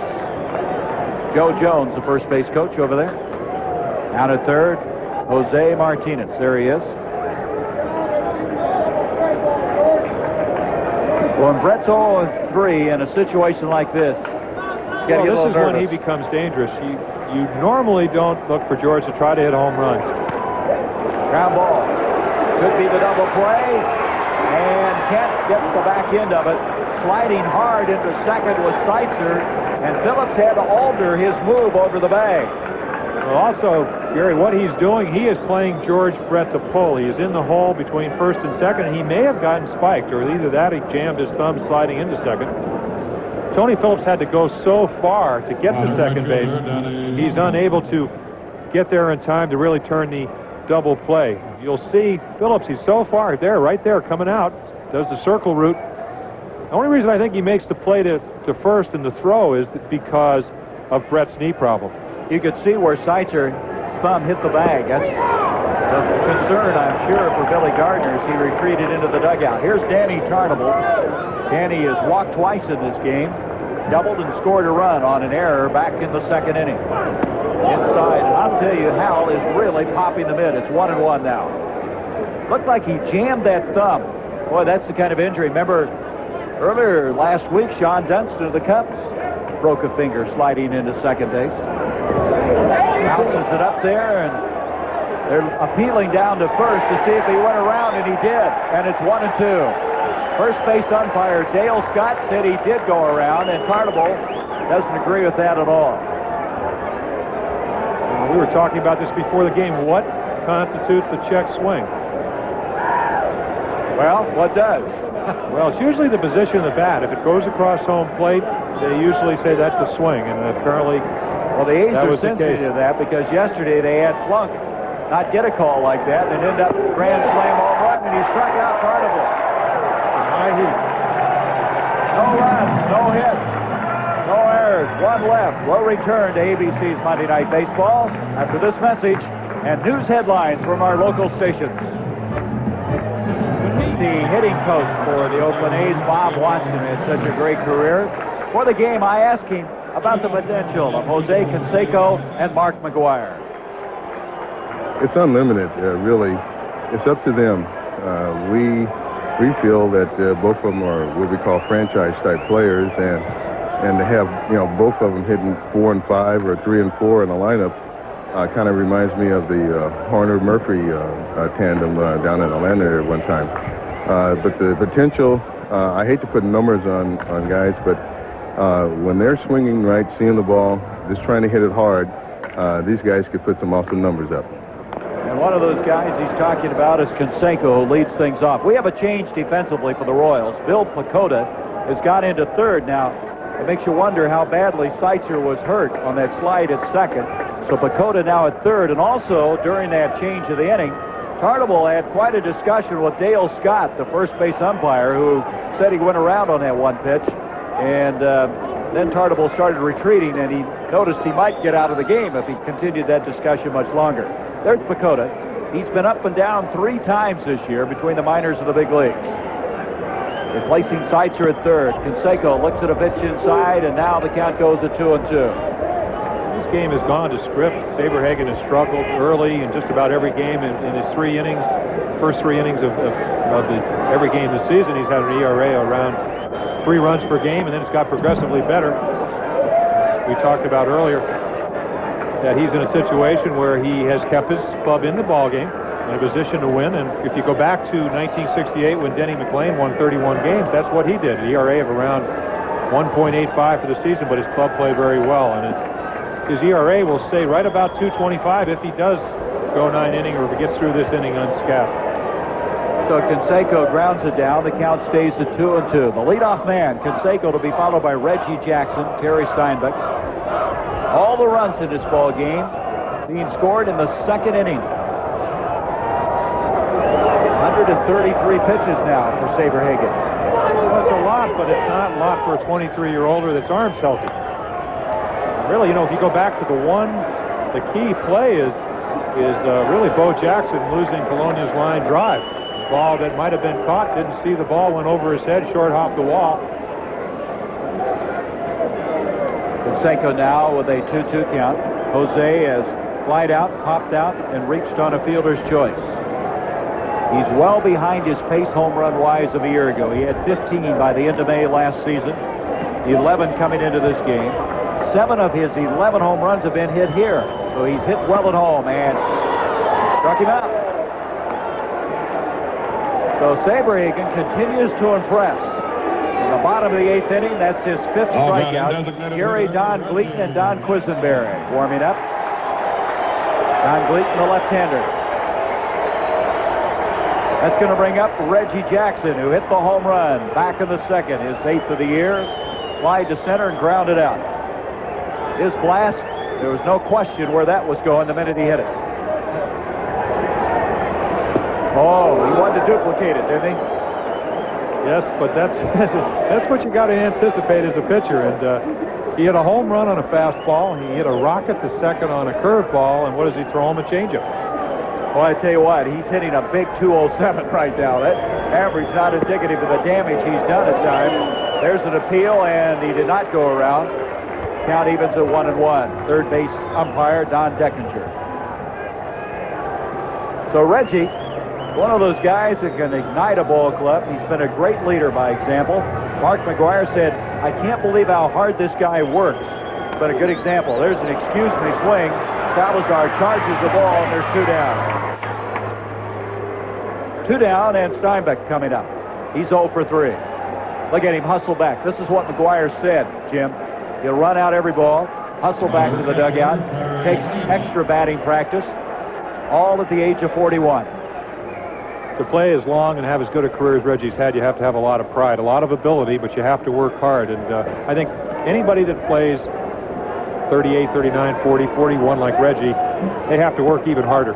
Things that seem to be easy early in your career are no longer easy, and you have to work for them. But then again, it makes you appreciate them even more. Well, I don't want to see him retire at the All-Star break. I don't think there's any danger of that as Steinbeck loses the bat, swings through it, and it's 0-1.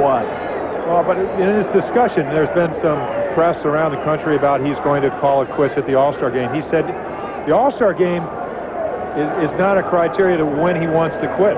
See another changeup. He got Reggie out on the changeups. You see the good bat extension. But what it is he said tomorrow might be the right day for me to retire. If I can't help this ball club, then I ought to retire. I'm taking up a roster place. Look at him. Whoa, is that intense?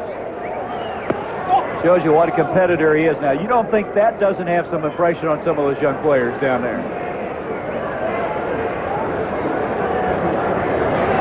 1-1 the count on Steinbeck. It's really a shame they could not see Reggie back in 70. Steinbeck, line shot, right field. Some of those glory years, 47 home runs. Do so many things for you to win ball games, and he's always had that intensity. Terry Steinbeck with some impressive hitting. We talked about the numbers at AA. He just took that fastball away, rifled it between first and second. We may have a change coming now as Saberhagen with 2 out, giving up his 9th hit of the ball game. Steinbeck down at first. Saberhagen has pitched well. He's gotten very good support this year as far as scoring runs are concerned. The Royals have scored an average of 3.32 runs. Haven't gotten that thus far. While we have a pitching change, we'll come back. We'll return to ABC's Monday Night Baseball after this word from our local stations. New information on the pesticide threat tomorrow on ABC's World News Tonight. Well, fans, it all comes down to this moment. This is where it all gets decided. Johnson steps in, checks the sign, makes a few adjustments. This is a classic confrontation. He's digging in. Here's the delivery. And there it goes. He's going back, way back. It is going.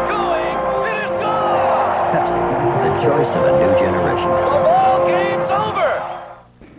This is Corey McFerrin in New York. The Tigers beat the Blue Jays tonight by a 2-0 score thanks to an Alan Trammell home run and a marvelous performance from veteran Frank Tanana. Tanana goes all the way for his 7th victory, a 5-hit shutout, his first of the year, 2-0 Detroit. The Yankees have just beaten the Orioles 7-3. Yanks and Jays now even atop the AL East. Corey, thank you. We have a change now.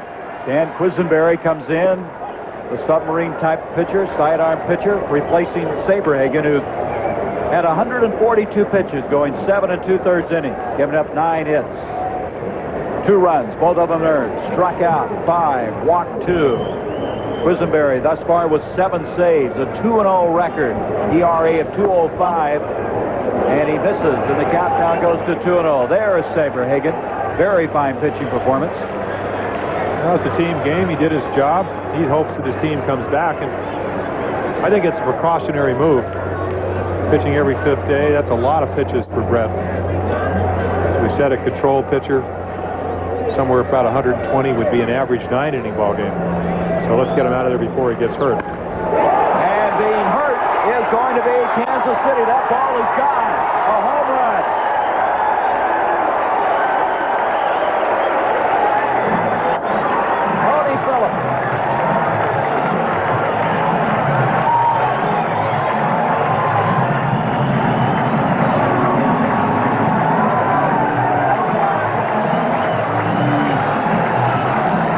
We said he already had a career high 7 home runs. He just hit his 8th. A 2-run shot. And so Quisenberry comes in and he's jolted. Well, he's always had trouble with left-handed hitters, and he got behind him 2-0, came in with a strike. Phillips, a natural right-handed hitter, walloped that ball. He's one of those no doubt about it. Phillips with a newfound long ball this year. 8th. 2-run home run, and all of a sudden now it's a 4-1 game in favor of the Athletics. Griffin swings through it for a strike, and the count goes to 1-1. It's only the 2nd home run that Quisenberry's given up this year. He struggled last year, struggled in the spring, and then Kent Colby, who's with the Phillies, worked with him, thought he had some mechanical problems. Ground ball, foul down that first base line. Count goes to 1-2. All stems to some ineffective performances in the American League Championship Series back in '85, and then struggled in the World Series. Started out very well in April of '86. Bad May, blew 3 save opportunities, and all of a sudden really was not the regular starter or stopper, so to speak. Inside, he had a notion. Let's see if he went around. He did not.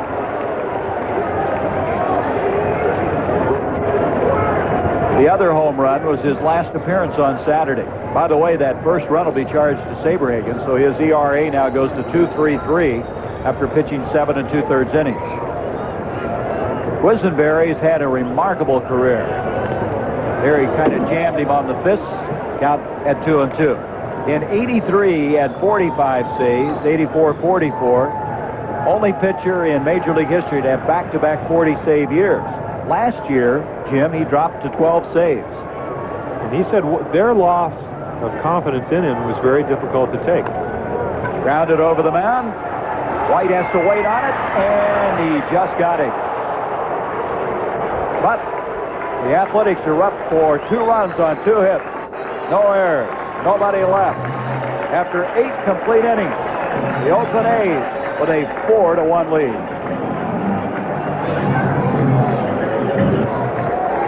The Royals now find themselves down by 3 after that 2-run shot by Tony Phillips. Frank White will lead things off, followed by Bo Jackson and Steve Balboni. White thus far 0 for 3 in the ball game. Quisenberry coming in, giving up his 2nd home run of the year. The 8th of the year by Tony Phillips. Both home runs hit by the A's have been monster blasts. I mean, there's no question.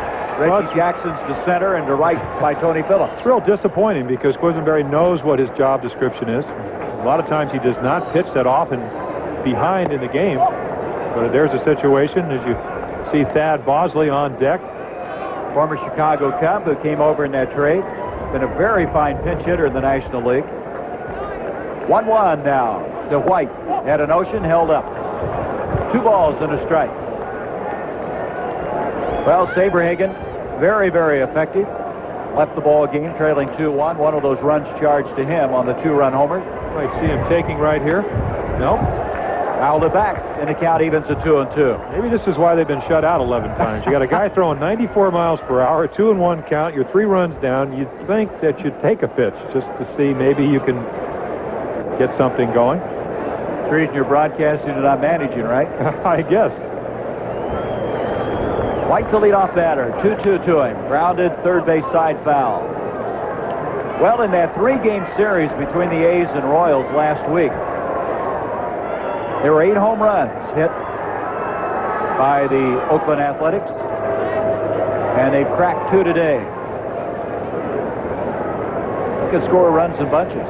That power lineup. There's White. He pops it up behind the plate. Steinbach coming back. He's going to have room for this one, and he puts it away.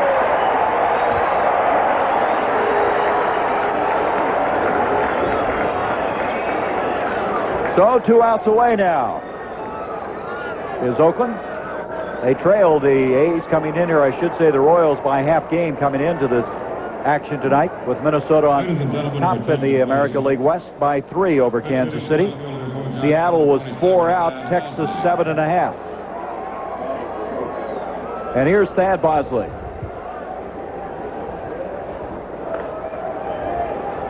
Bosley coming over in the trade for Jim Sundberg along with Dave Gumpert. Last year, he had 16 pinch hits for the Cubs.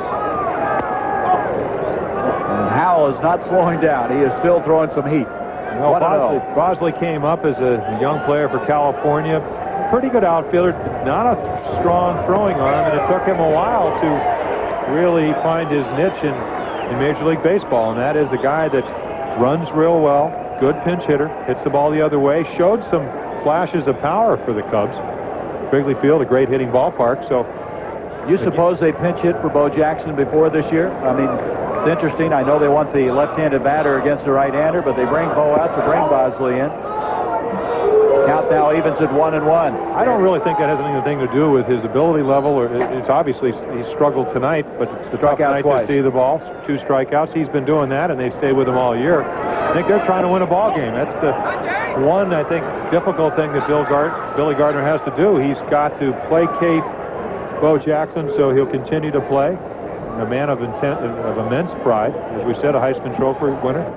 Wants him to keep enough interest in the game, but also try to win the ball game. So you send up a guy you think's going to maybe keep a rally going or start one. He's 3 for 14 in pinch hitting appearances thus far as he fouls it down the left field line. Bosley now full count.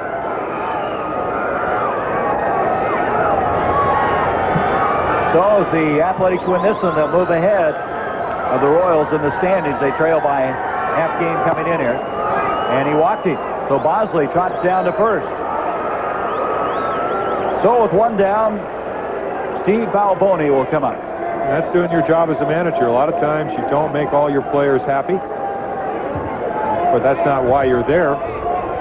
Sends up the veteran Bosley, takes a pitch that most likely Jackson, a much more aggressive hitter, would have swung at. So have a guy on, might have something going. Balboni with 1 for 3 tonight. Jumped on a high breaking ball and hit it into left field early in the ballgame. That was back in the 5th inning. Fly to right and grounded out to second. 1 for 3. Strike call on Steve Balboni. On deck is Salazar.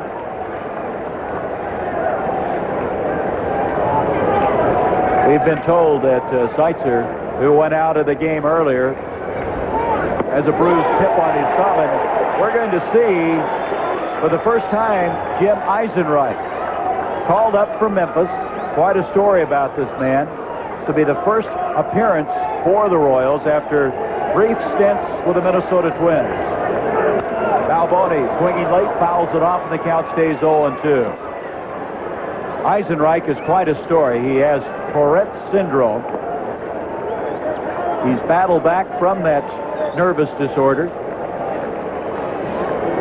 And without getting into really too much medically, basically is a malfunction in the brain which brings a nervous twitch. As Balboni now hits one high but not deep. And putting it away is Javier, who came into center field in place of Polonia, and they're 1 out away from a victory. And here comes Eisenreich, and this is some story. This guy may be the pinch hitter when Brett goes back to third, at least against right-handers. Eisenreich played for Billy Gardner in Minnesota, and this is his first appearance, as you can see, since 1984. He was actually working as a painter, playing some semi-pro ball, and the Royals got him for a $1 on the waiver list, and now he could be a big story yet before this year is over. There's Billy. We talked about their dearth of offense, and here's a guy that can hit. Could hit when he played before. Fouls it back. Tourette syndrome, a chemical imbalance in the brain. He does take some medication for it. What it caused was some shakes, some twitches, and actually went to Boston one time. The fans got on him very badly, and he had to come out of the ball game. So you talk about a battle back. He fouls it off. You got to pull for a guy like this. I'm sure there's several people listening and watching this broadcast who maybe are battling the same particular disorder. And it had been very easy for this guy. I'm sure Jim did not come back and try it again. And he says, all I've ever wanted to do is play baseball. 1 ball, 2 strikes, 2 out. 1 strike away from a victory if they can get Eisenreich out. It's popped up third base side. Lansford is over, and this ball game is over.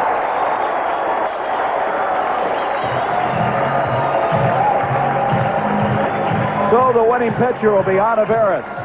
4-1. In relief is Howell, his 14th save of the year. He was third in the American League coming into this game. Saberhagen, the loser, he goes to 12-2. Jackson and Phillips with home runs. We'll be back with more from Oakland in just a moment.